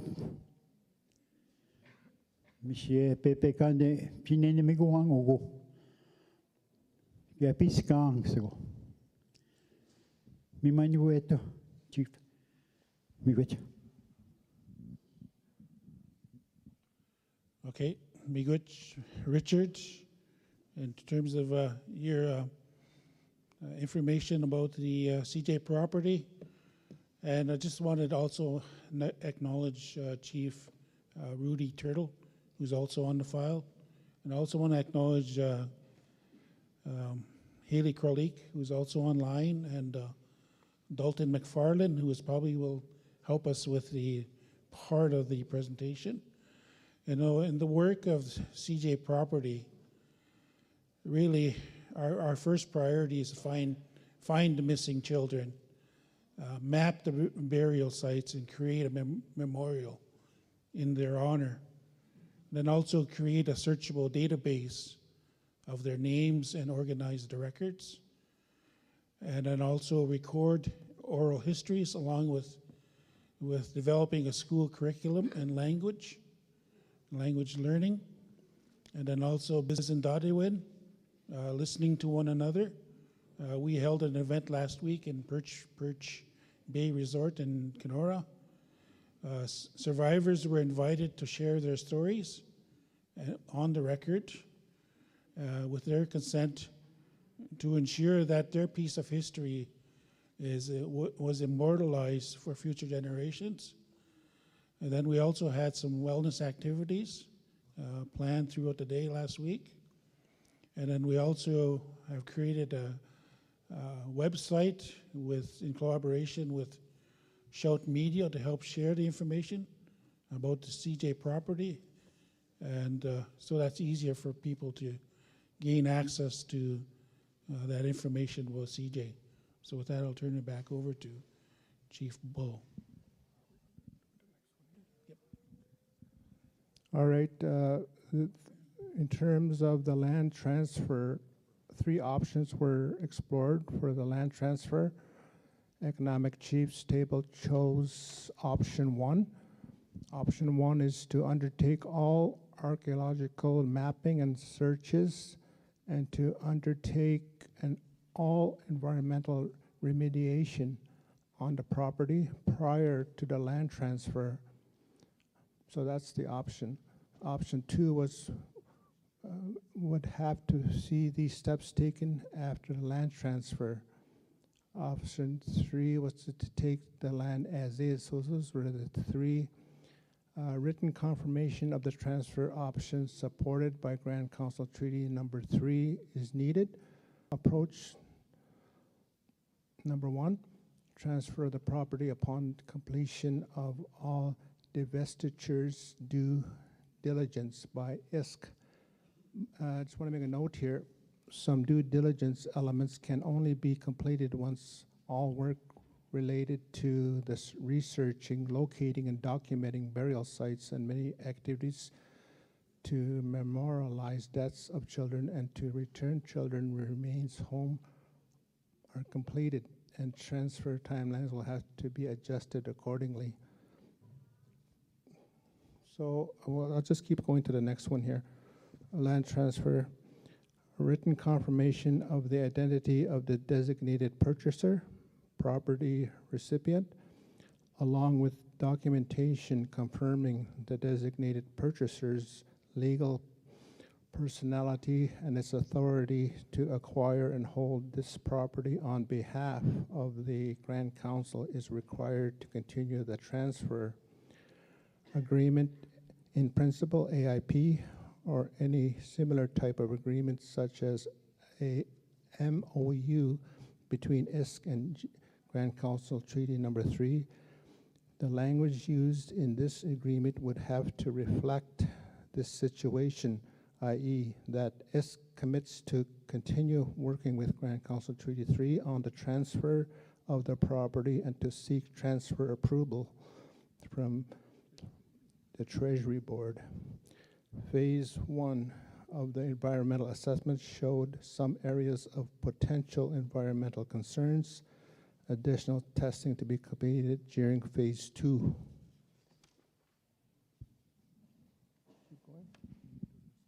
Yeah, so basically within those negotiations with ISC, we had proposed that we set up a trust committee that was made up of 4 chiefs. And the preference from ISC was that the land be transferred to a single First Nation. And our chiefs felt uncomfortable, our trustee chiefs, because we would like to have some communications with those directly affected communities, which is Shoal Lake 39 is Skatesaga-Gining, Shoal Lake 40, and Animki Wazing 37. The chiefs felt that they couldn't make decisions on behalf of those 3 communities without at least having a conversation with those communities. And so that is what we're looking for at some point, is to looking to designate one community to take on the property on behalf of the entire nation. So with that, we'll move on to the next item.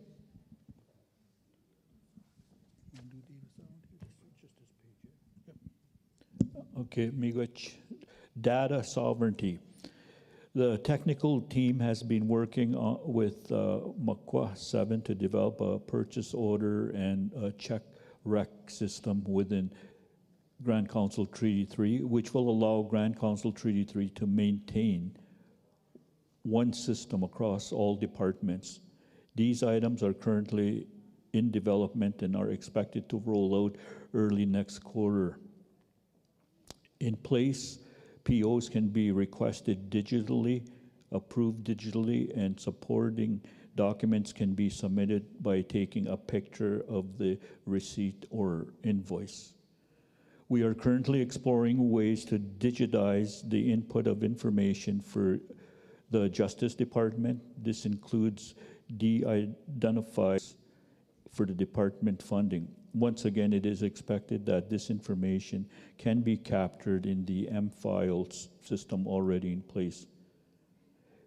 Grand Council is hoping to purchase a newer server which will house the information management platform, the M-Files, as well as the GeoPortal, with the migrant of other applications in the future, continuing the journey to data, self-governance, and self-determination.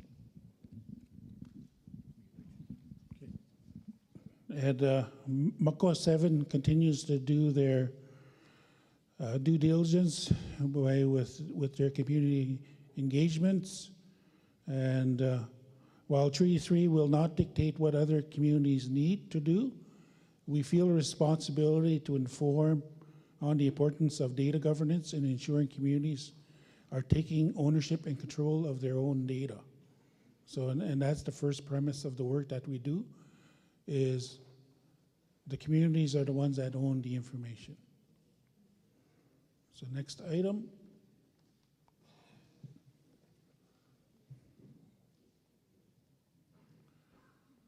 Reviewing data use policies, data access for outside contractors, and the location of data. Also working closely to engage with all Treaty 3 departments and build out these policies and governance strategies, ensuring that they align with our customizations to the M-File document management system to support the needs of the TAR department. This included claim-specific information, as well as allowing for efficient digitization and organization of physical documents. 3 days of digitization training in Kenora.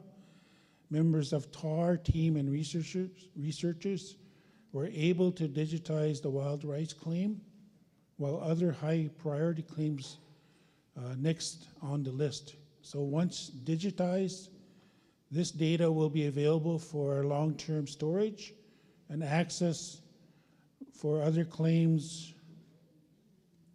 Sorry. If required, it is expected that this will allow for a much quicker turnaround of claims. So we'll speed up the process for communities. So next one is the governance structure. We have included that there are 7 pillars of the housing governance structure. One is training and education.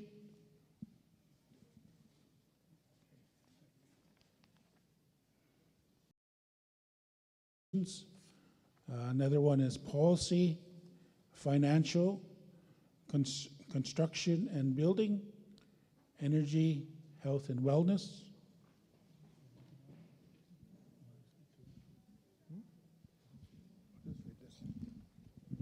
We are currently working on moving toward the Treaty 3 housing governance structure, and it's on the, well, that's not the structure, but those are the 7 pillars. In collaboration with Treaty 3, tribal councils, and independent communities. So far, the structure has 7 pillars, which are training, education, communication, policy, financial, construction, energy, and health. We are looking to hold a strategic planning session with all communities, committee members with the District Services Board. This will help us to have a strong foundation to implement the Treaty 3 housing governance structure with our partners. And distribution centers, we have received 2 applications to build a housing distribution center within Treaty 3. They are currently under review with our engineer, and we hope to choose the winning RFP next week. Okay.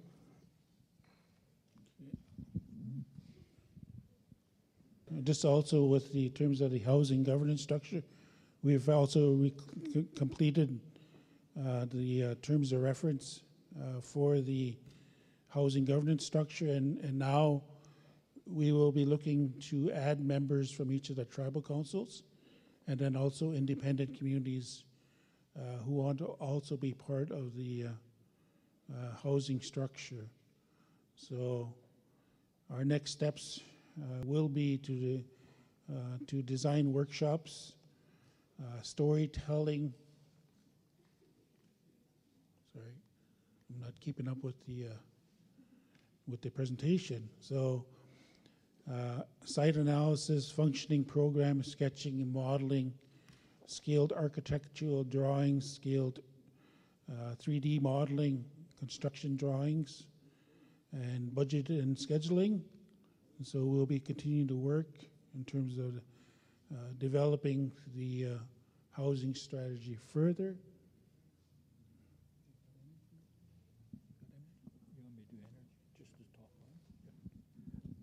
Under energy, we are currently hosting an energy symposium on October 22nd and 23rd in Thunder Bay, which will focus on expanding the Treaty 3 energy strategy. We will focus on looking at microgrids, creating greater energy education, and implementing electric vehicle education.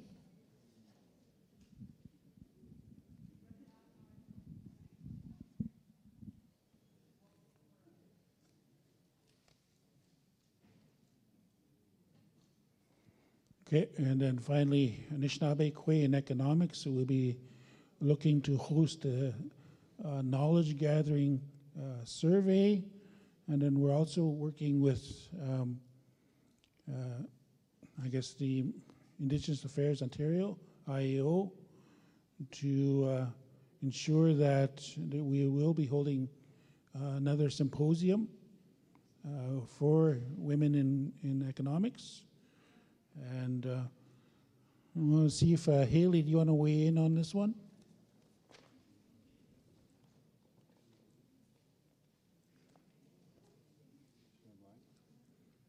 Are you online, Haley?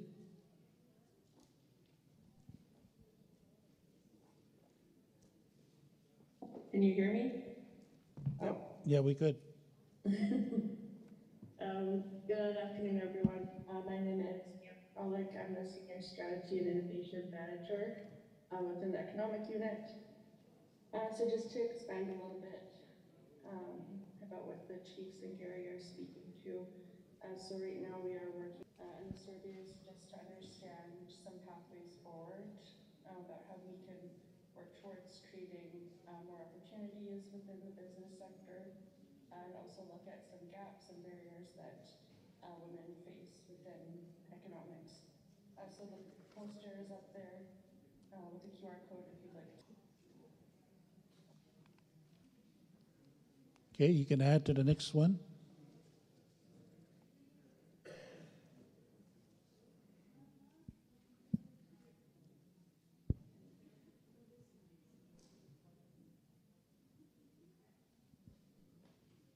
Just give me 1 second. I'm just looking to see what the next one is. Okay, sorry. I can't see it from here.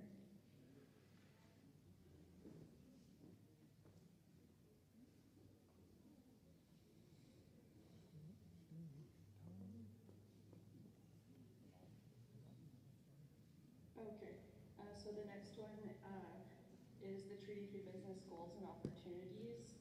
So right now, the Economic Unit is working to keep moving forward with hosting an Anishinaabe trade show and business market.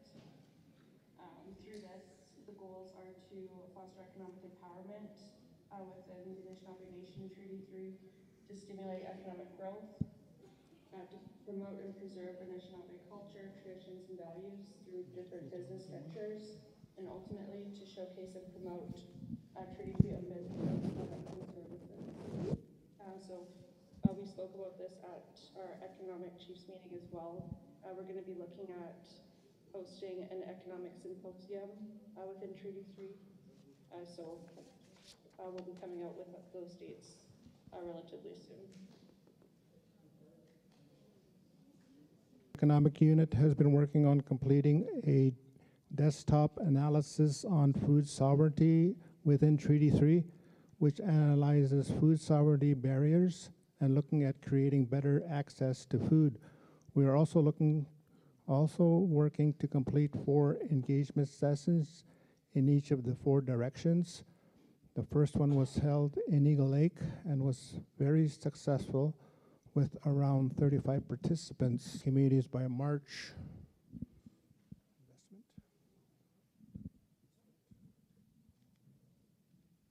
Last one, we'll have Dalton McFarlane.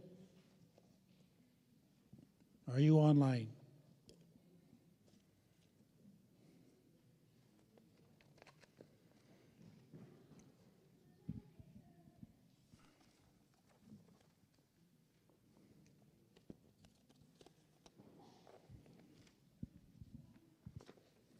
If not, I can do this. And so we're, okay, there you are. Go ahead, Dalton. So maybe I'll get, you don't have the presentation in front of you, but I'll speak to it and then I'll ask you to come and chime in. So we are looking to purchase a beef farm through the Treaty 3 Investment Group. So the total funding needed to close the acquisition was $3.5 million. And we are looking to purchase, and we have already purchased cows, and to secure 1.5 million, 2.0 line of credit. And then we're also finalizing pre-engineering and contracts to build a barn to increase the number of cattle that we can graze throughout the year and then sell back to Treaty 3 communities. So in the initial year, we would sell at least 6 cows each to each of the 28 communities in Treaty 3. This meets our goals of food sovereignty, as we have identified food sovereignty as an important element of our economic strategy. And with that, I'm going to turn it over to Dalton. Thanks, Gary. I could see that presentation. Oh, there it is. I can see it. So yeah, with what we're doing right now, as Gary mentioned, we already started. So this spring, the Treaty 3 Investment Group purchased a transport load of animals, feeder cattle to put onto the property. We brought in 49 cattle that are grazing and going through rotational pastures, trying to average, between 2 and 2.5 pounds of growth per day out there in the fields. We're looking at bringing those animals first sometime around Christmas time. We've also secured an additional 91 animals that will be slaughter ready around the same time. We're able to have roughly between 135 and 145 animals in the first year to distribute amongst the communities to help with food sovereignty.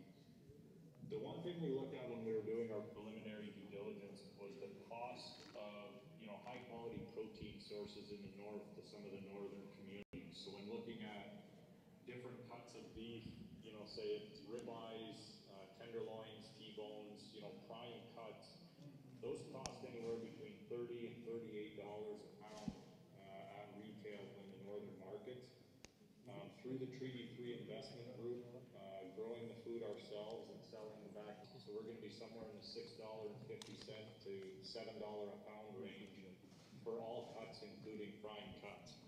So not only are we able to debt service this as a business, but we're able to grow our own food and provide high quality protein sources to the communities at a fraction of the cost of what it is at the grocery store. Okay, thank you, Dalton. And that's the beef farm deal. This farm is located 40 kilometers east of Sault Ste. Marie. It's approximately 1,700 hectares. And so we're working to finalize this agreement, hopefully in the next little bit here. The next item is the NHL deal. We're still awaiting NHL pre-approval decision. We're hoping within the next couple of weeks. And we are looking to continue to secure financing and solidify plans for acquisitions for 2% for an NHL team that's located in the U.S. We can't disclose which team. We did have to sign a non-disclosure agreement, but we see there's economic benefit, but there's also a social element to this in terms of having our young people aspire to make it to the NHL, and then have NHL players available to help our young people.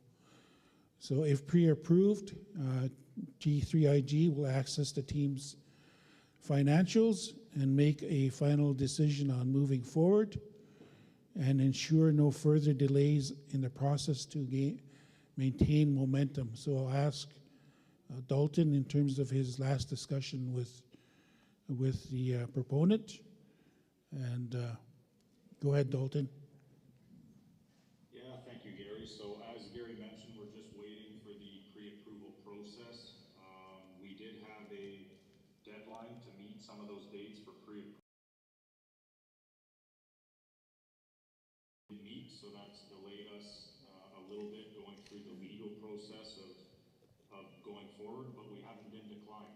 So, you know, we were delayed, but we weren't declined from that process, which is good.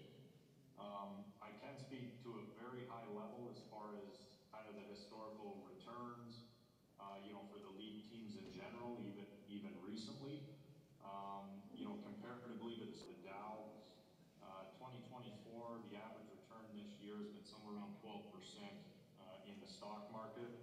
In the past 12 to 15 months, and looking at the recent Forbes article that came out, over that same period, NHL team values have went up 29%, a little over double what the market has done in the same time frame. So long term, it's looking like the prices and values keep going up and up. But as Gary said, we're just waiting for a pre-approval. Hopefully we get access to the data room for the specific team, and we'll be able to share that information with the communities that are participating in this initiative. Okay, thank you, Dalton.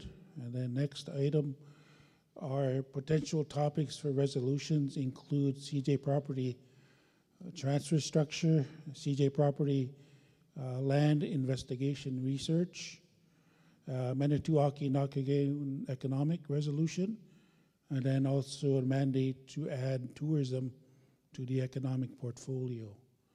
So with that, I'm going to turn it over to chiefs in here for any closing comments and what they see. Yep.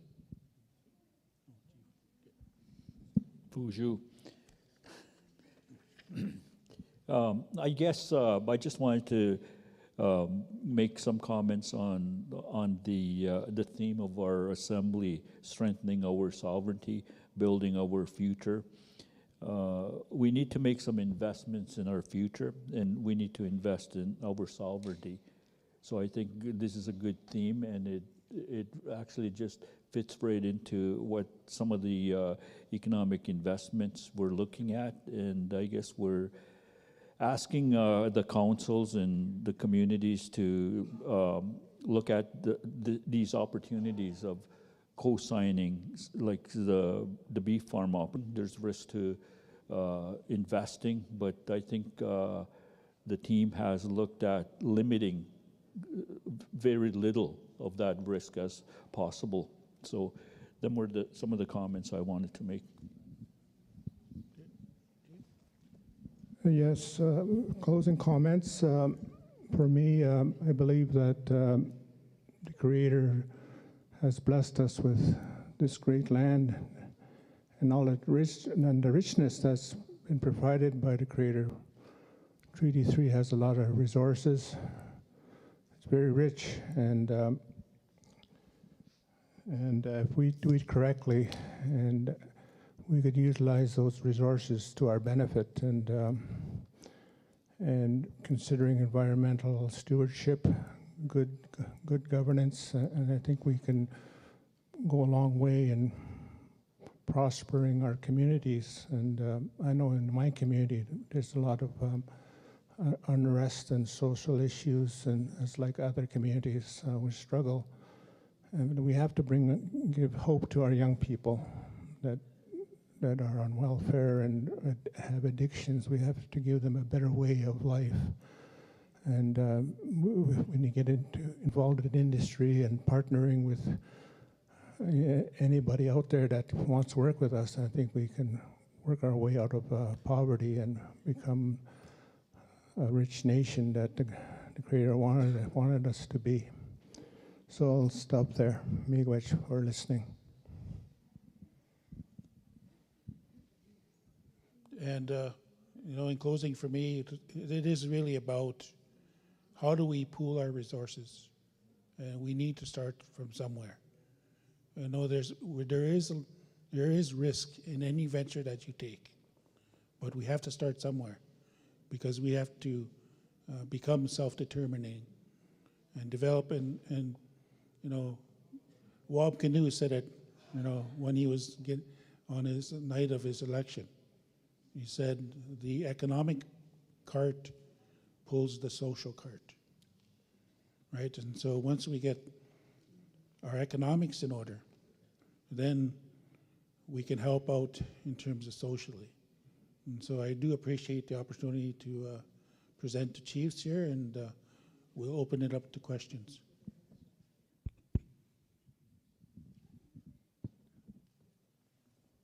Okay, question, microphone number 13?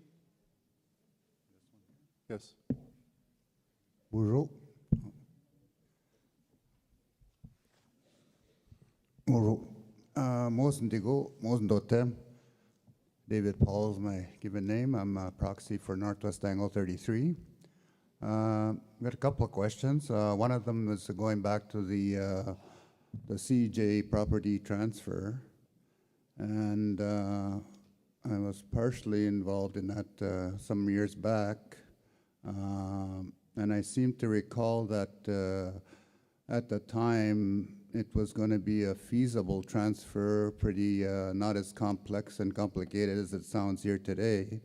But I do understand at the time that ISK was the property title holder and the was on their records. And since then, I don't know if it's changed, but I know they transferred to another department, the land title to Public Works or some other institution.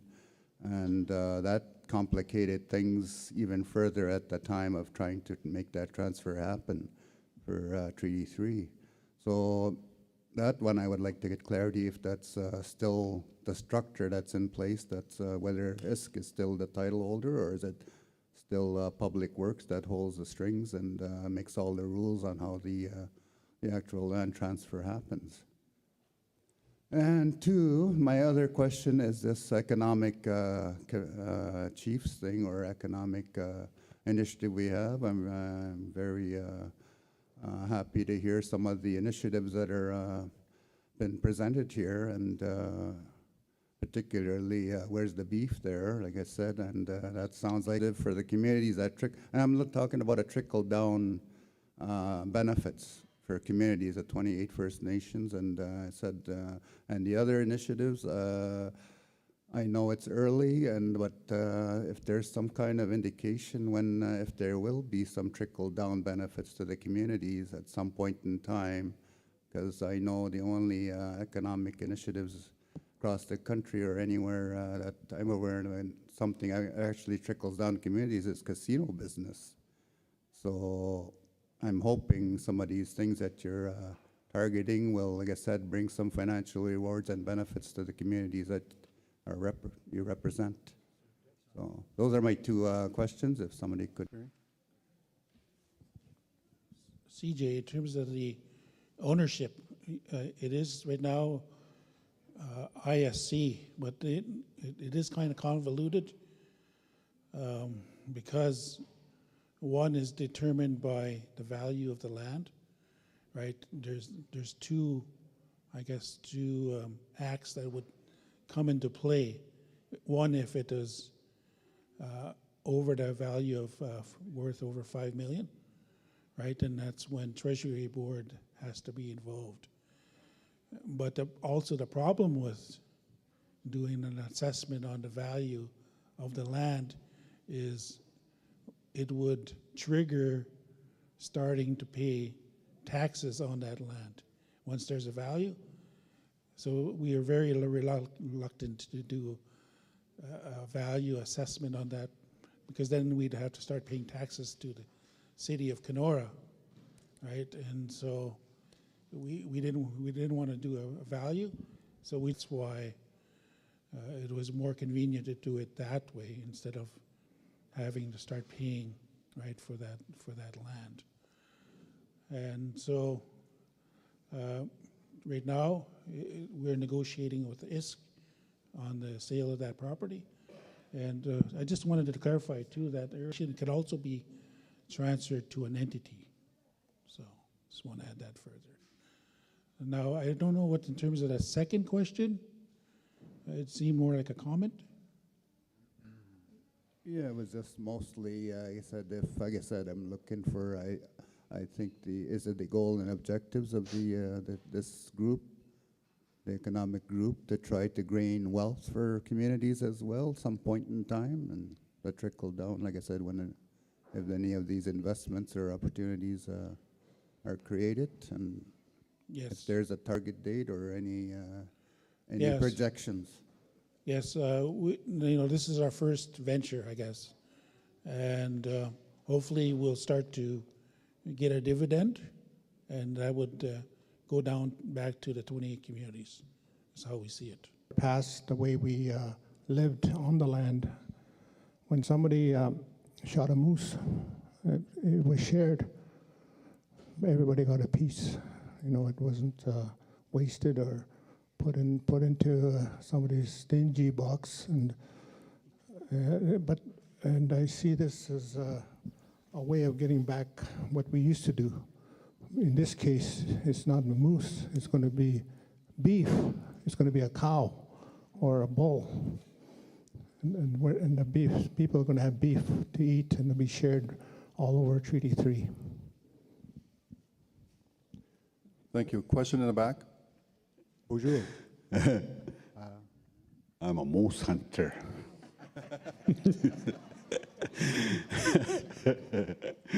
Anyway, hey, just a clarity for you boys there, guys, my friends. On one of your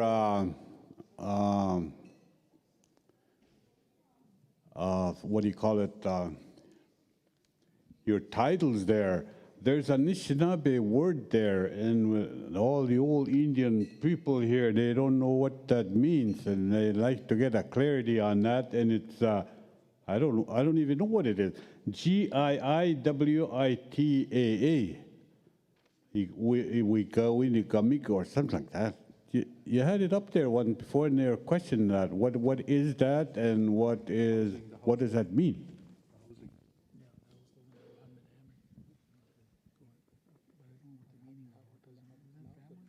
It's one of your slides there up there that was there, and they asking what is that? So that's what we're just asking about that. If we can get a clarity or what it means or what does it say? Oh, okay. Let's see here.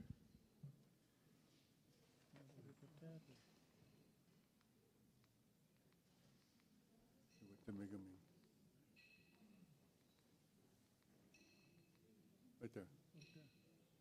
Giiwitaa Wigaming. That name.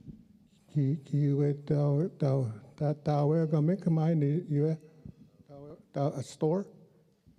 Yeah. When we had our housing summit back in February, we gave tobacco to Ron Indian Mandamin to give us a name. And that was the name that he gave us, right? And in terms of meaning a store, lumber store, right? And so how do you pronounce it?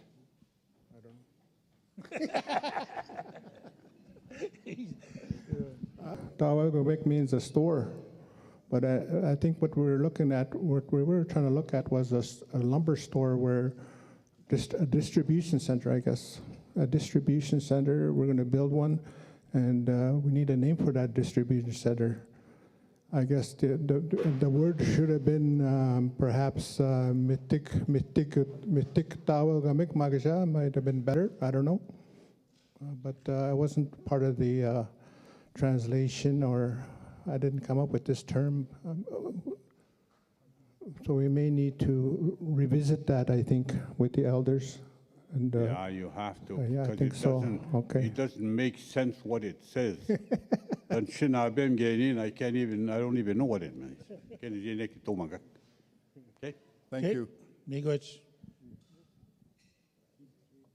Microphone number 15. Bonjour. My name is Calvin. I'm the proxy for Gary Tom today. And this is more of a question related to CJ property in the search for our missing children. News is starting to slow their process in providing funding to search for our missing children. So this is more of a funding question for you guys in terms of what's our current status in the search for our missing children. And the reason I ask that is that, we're slowly getting to a point where there's going to be a change in government, and there's only so much funding that they're going to allow. And what does that mean for Treaty 3 in the search for our missing children? I just want, I don't know if one of you guys can answer that question. Thank you. Okay, so in terms of the funding, I don't think we're really in a tough situation.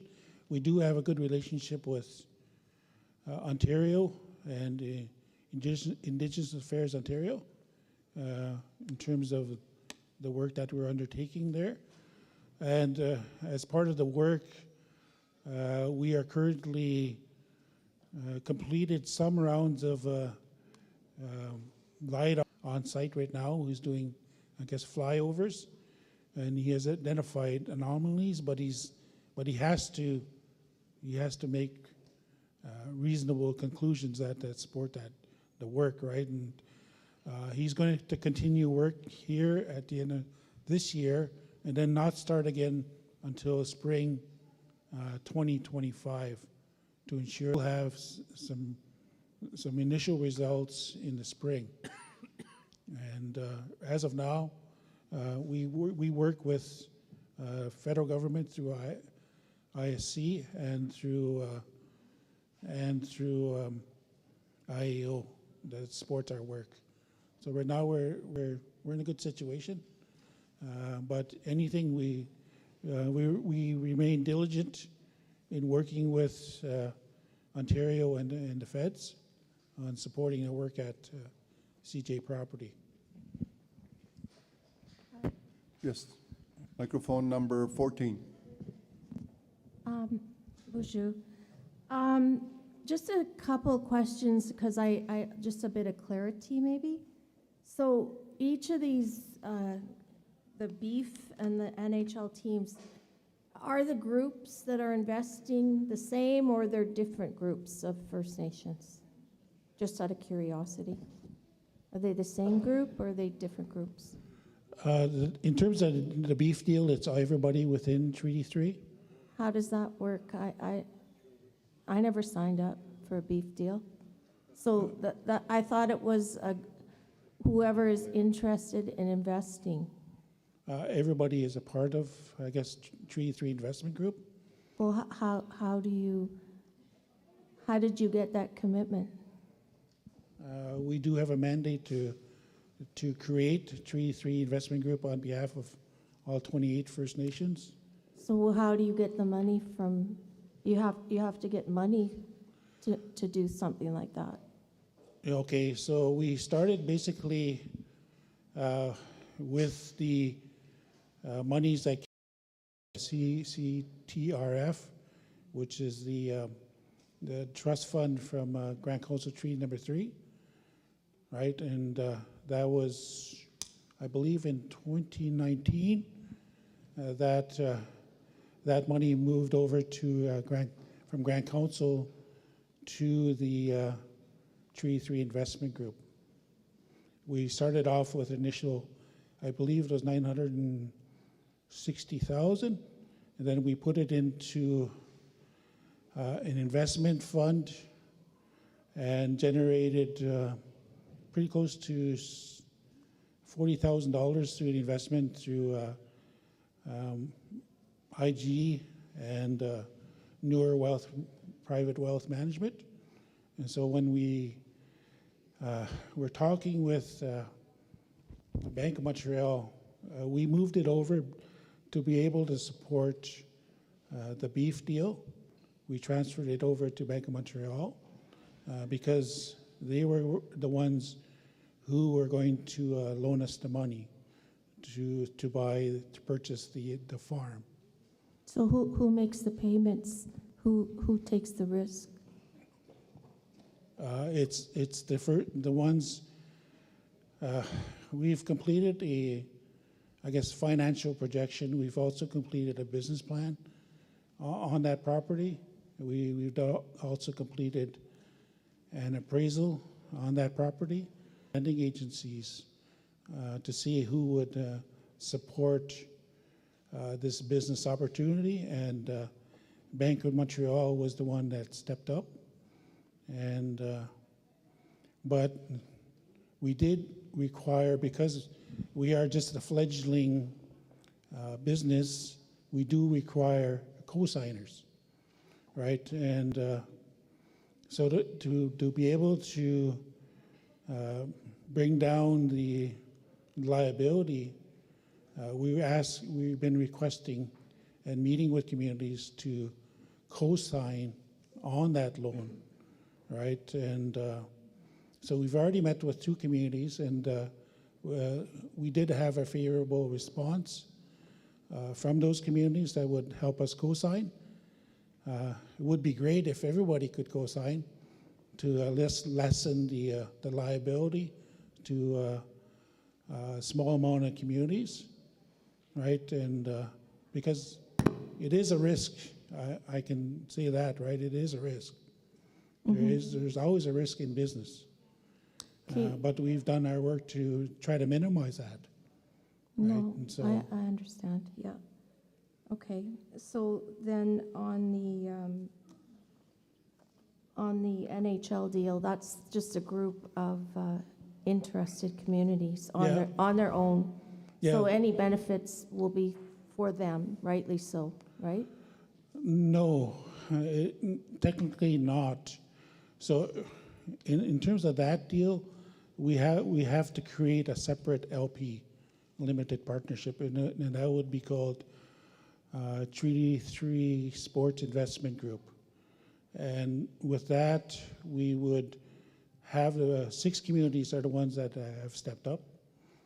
And with that, we've also approached Bank of Montreal to support Treaty 3 to also go in on this deal. So what we could do is any community who hasn't already invested or expressed an interest, is we could also bring in those communities at a later date if they wanted to invest in this project. Currently, the value of that team was at 1.35 billion, right? And as you can see in terms of other teams, namely Toronto Maple Leafs, which recently sold off. I get it. So none of the communities ventures, except for the ones who are signing on. Is that what I'm hearing? Correct. And then potential to join in later, anytime, if they wish. So I appreciate the vision. I do. But I have, or our council has a duty to 2 small communities that are just beginning to grow their infrastructure and, you know, get to that place where we could even, it's not that we don't have monies, but those monies are produced and we trust them to do that. But in the meantime, that's what we're looking at. So I appreciate the vision, but when our community, at least I'm speaking for our community, when we're ready, we'll start some things for ourselves, and then we'll look at, I feel a sense that I don't know. I don't have the knowledge to be spending my community members' monies on investments, and I like to trust the people right now that are managing our investments. So, you know, for now, I hope everybody understands that every community is in a different place, right? So I don't misunderstand the vision, but I just want to kind of let you know that we're all different. Miigwetch. Thank you, Chief. Microphone number 4. And so am I to understand that a lot of this stuff is exploratory at the present time? Is that correct? Short answers, Gare. Don't go on because I'm going to cut you off. All right, Richard. Well, we're looking to finalize the beef deal ASAP, right? Because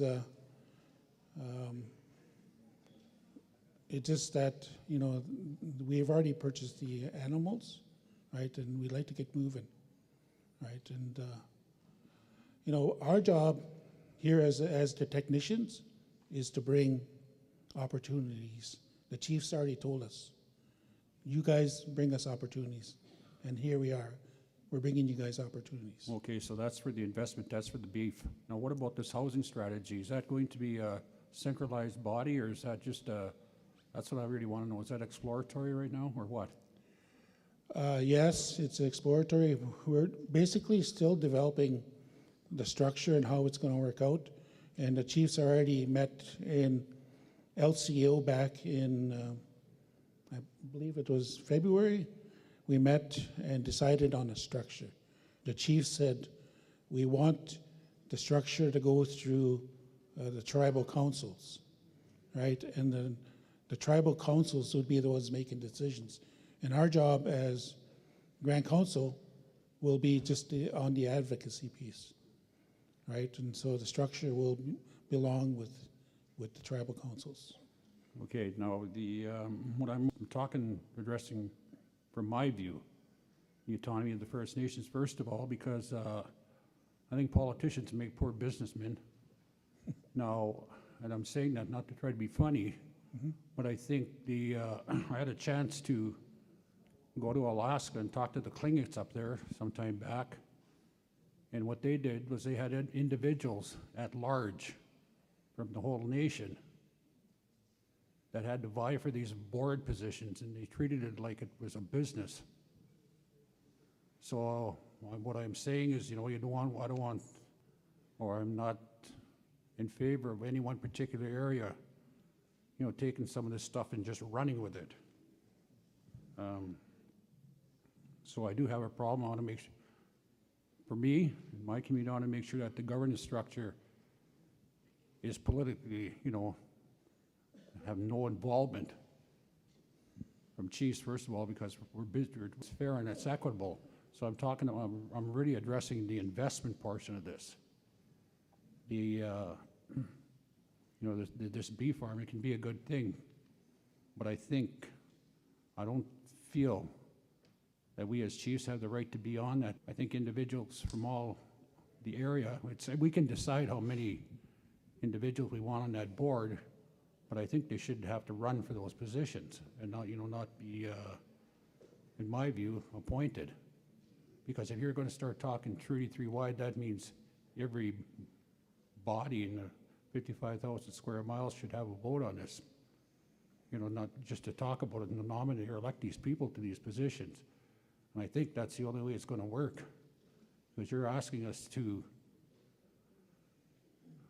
make decisions that are going to affect the future. And I understand where you're coming from. You know, and I know, you know, those things can be good. But I think you have to throw some caution out there and really have a good look at this stuff, because, you know, we don't want it to, and you know, go off the rails, go sideways. This should not be ASCII Development Fund. But years ago, when we were vying for economic development in our particular area, they transferred that over to NAN, when we had no say. in that. So we had to go to, we still, and still today, we have to go to them for economic opportunities when that stuff, or, you know, organization like that should rest here. So it's, you know, I just want to throw that out. I'm just, you know, and fair and equitable for all the First Nations. So, you know, that's what I'm looking at, because I think you know, we have to make sure that we look after the future for, you know, our children and our grandchildren. And, you know, and that you know, we get a say-so at the community level on, you know, where all this is going to go. So, you know, and those are my words. I just want to, you know, throw caution out there and make sure that's all, you know, kind of understood. Okay, that's it. Thank you, Chief. Okay, I just wanted to clarify for you, Chief. The housing strategy is going through a committee, and the committee is comprised of, I guess, the members from each of the tribal councils, and then independent communities have their own housing. We're not part of a tribal council. We'll also be invited basically to participate, right? So that's housing. But in terms of the bee farm, that is going through the Treaty 3 Investment Group, which already has a board. The board is comprised of four men and 4 women, but there's 1 vacancy. We had a board member who recently resigned from the board, so we have basically 4 men and 3 women on the board. Right, and we also have Darren Harper. We also have Bob Calder. Cynthia Jourdain represents Couchiching. And Cindy Taylor from Wachegamis Bay. And I always forget the last one. Oh, Anita Collins. She just joined us after our last Economic Chiefs meeting, and Derek Henderson is also on the board. So these are all people with an interest in business, and currently there's no political. There is one couple there that were political figures, but are not in politics anymore. So that's currently what bring the bee farm deal to them, and they tell us if it's a go or not. And but we also inform the economic chiefs of what we're doing, and we get their blessing. So there's checks and balances there between the economic chiefs and the board of directors. So hopefully they can clarify that for you. Yeah, no, I just want to make sure that there's, you know, that there's we're not to go through here to access services and, you know, whatever this bee farm and some of these things. I just want to make sure, you know, we always talk about colonization and that sort of thing, and a lot of these things we're learning from the governments of the day. So I'm just want to be cautious. Let's not make it difficult for the people. You know, let's always have that in the back of our minds. Thank you, Chief. Microphone number 15. Bonjour, Kelvin here again. This is just more of a question of, you know, as an act of due diligence. You know, when you talk about investment opportunities, you know, opportunities like that are going to come and go. And, you know, whether it's a good thing or a bad thing, my biggest hope is that, you know, that they act as, you know, a chief and council would for, you know, to act on behalf of their community and nation, because potentially, you know, there's community dollars at stake. So, you know, when investment opportunities like that arise, you know, my biggest hope is that, you know, you guys are doing it in a faithful manner and doing it appropriately, and not only that, you know, they're just doing your due diligence to ensure that it's the right move, because there's costs that come with that. And, you know, be it so, you know, when businesses like that and opportunities like that could potentially gain from that. So, you know, when investments like that come and go, I hope that you guys are nations that comprise of Treaty 3. Yeah. Thank you. Thank you for that. Chief Allen, microphone 4. Bonjour. With regards to the CJ properties, I know we still have some investigating to do, and so when that time presents itself, and hopefully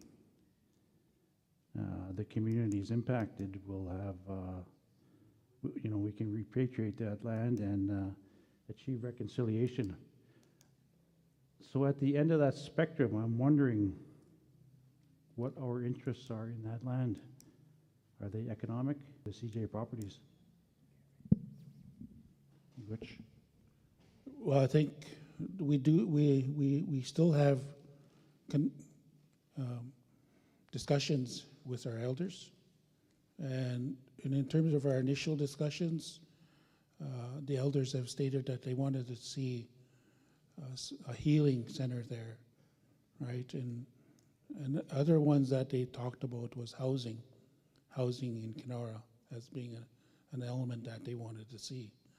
But they also wanted to ensure that there was a waivers, and I think that's probably the most important thing for our elders. It was that. One of the things that I want to stipulate too is, you know, at every point that we're doing the work for CJ, we're going back to the shake tent to ask for further direction, to see if we're doing things right. And that's what I really appreciate about these things, because we don't want to make any missteps. We want to make sure we do things right. So with that, I'm going to turn it over to King Richard.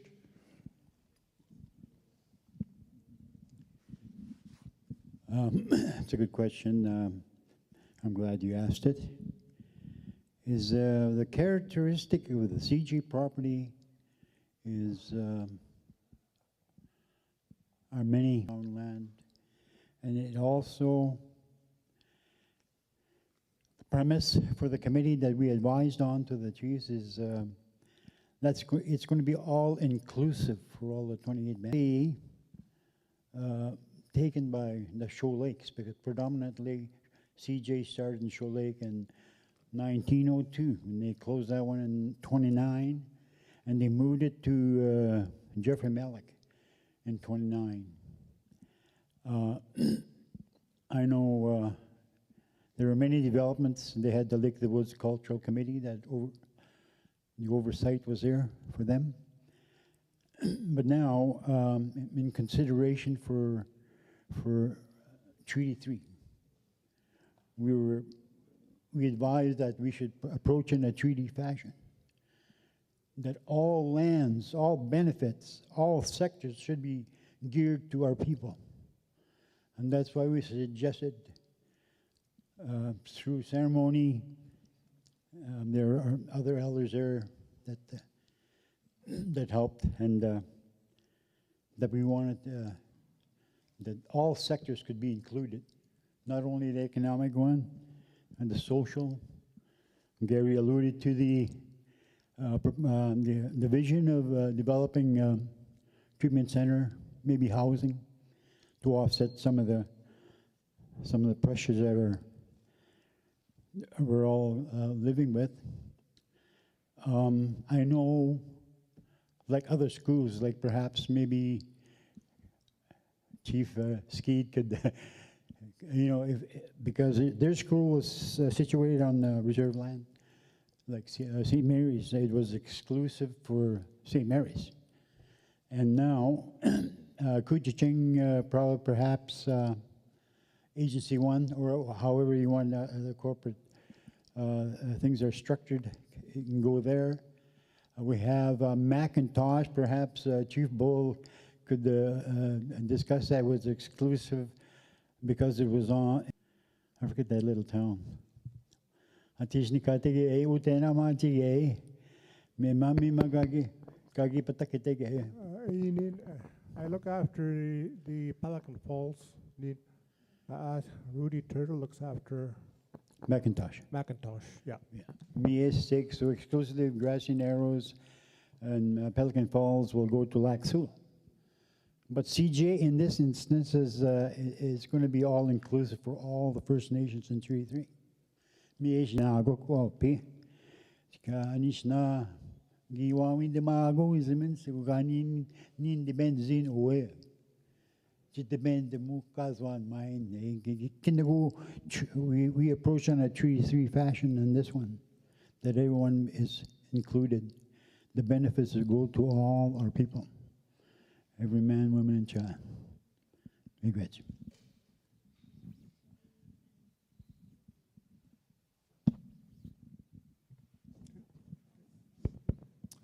Okay. Thank you very much for all the questions. Thank you, Economic Chiefs and Gary for the presentation. We'll take a bit of a little break, come back, and we'll do a couple more reports and wrap up the day. Howard wants to do some offerings. Howard?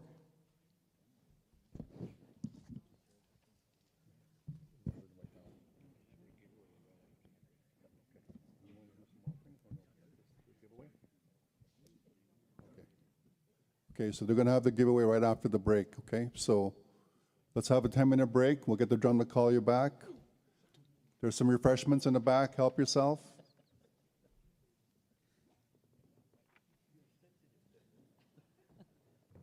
One of his love handles, he said.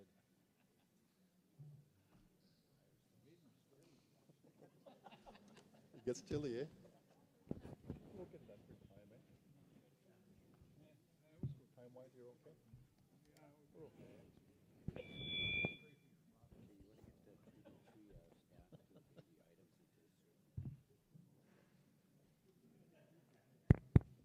Can we get the Treaty 3 staff to help bring the items to the circle, please? All Treaty 3 staff that's available.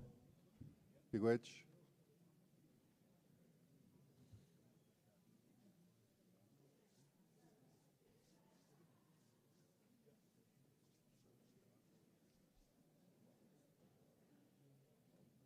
Also, I'm reminded, Gimakanda, go and see the Junior Kwe, where you picked up your shirts this afternoon. Chiefs and proxies, go and see the Junior Kwe, where you went and picked up your shirts this afternoon.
bonjour.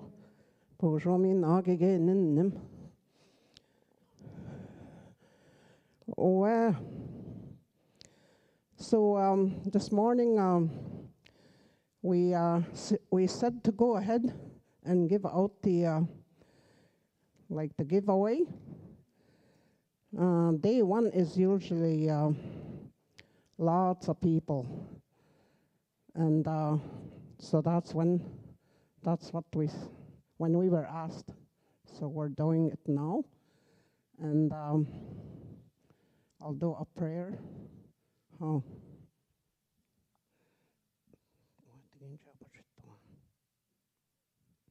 Ashna.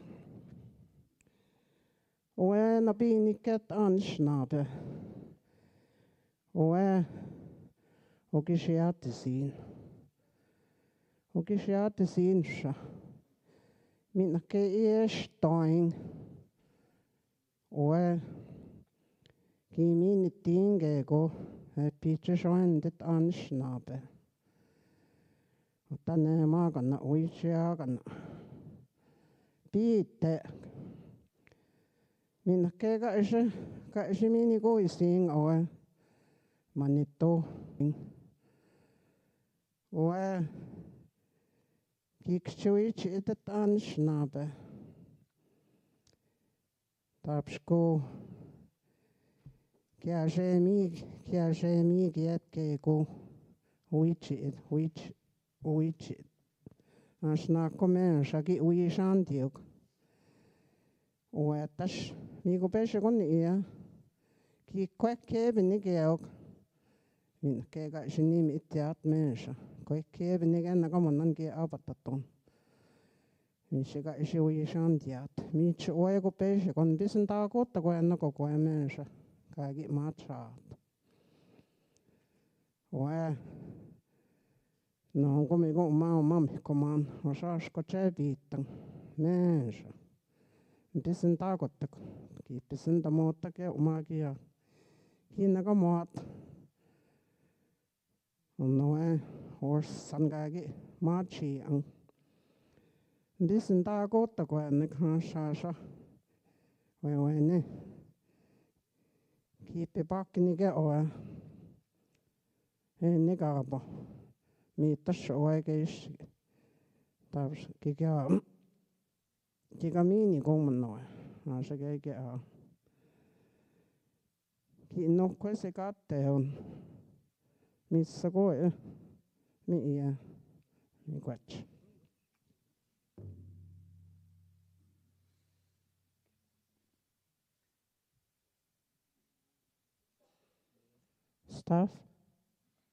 Stuff.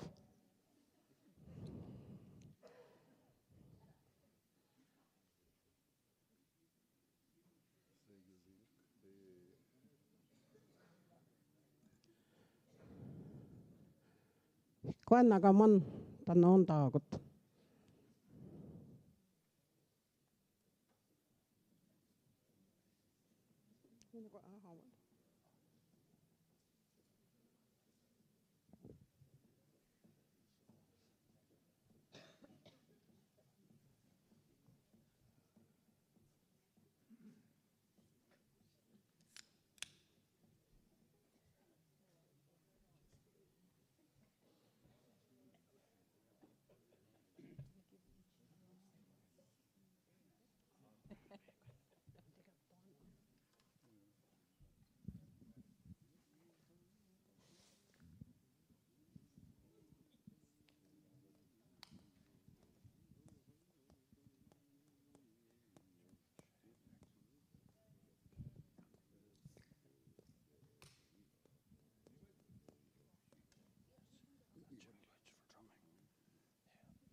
Makes sense, eh?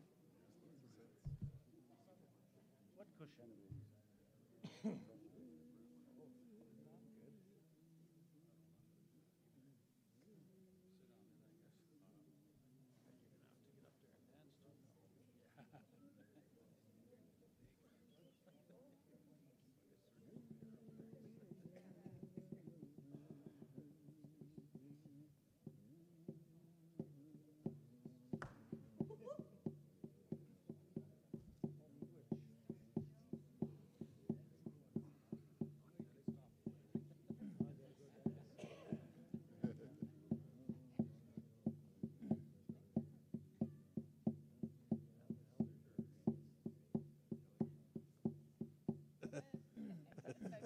Delegate.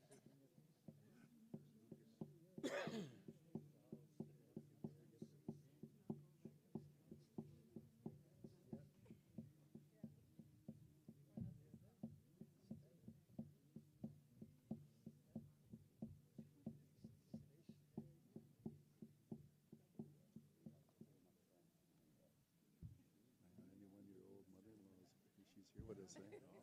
I'll give her just to sit on, see.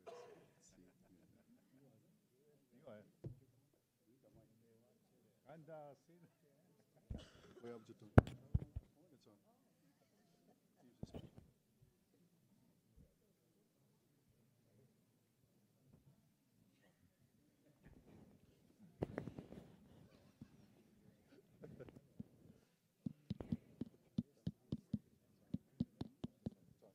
Bonjour. Bonjour. Oh, I give send me go ma. Jini me I give spin skitto and we quite mine. Mendimo we gan nigan. The niganzi. Oh, kino. Oh. You can also dance station, and if you want to join me, that's good too.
Miigwetch, Miigwetch, Miigwetch. Thank you to the drum and for everybody else participating. We have a couple more reports to do, and then we'll be wrapping up the National Assembly. We'll ask the cultural chiefs to please come on up, and then have the social chiefs on deck. Cultural chiefs, report.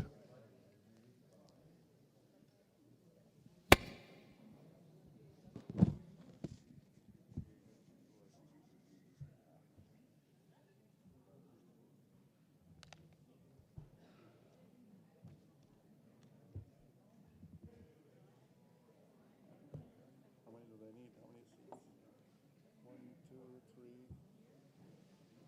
Kicking you out again.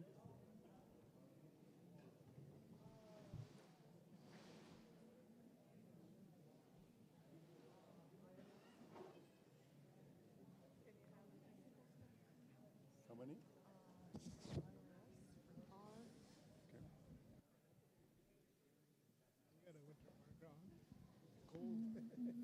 Who are those? Larry Morrison.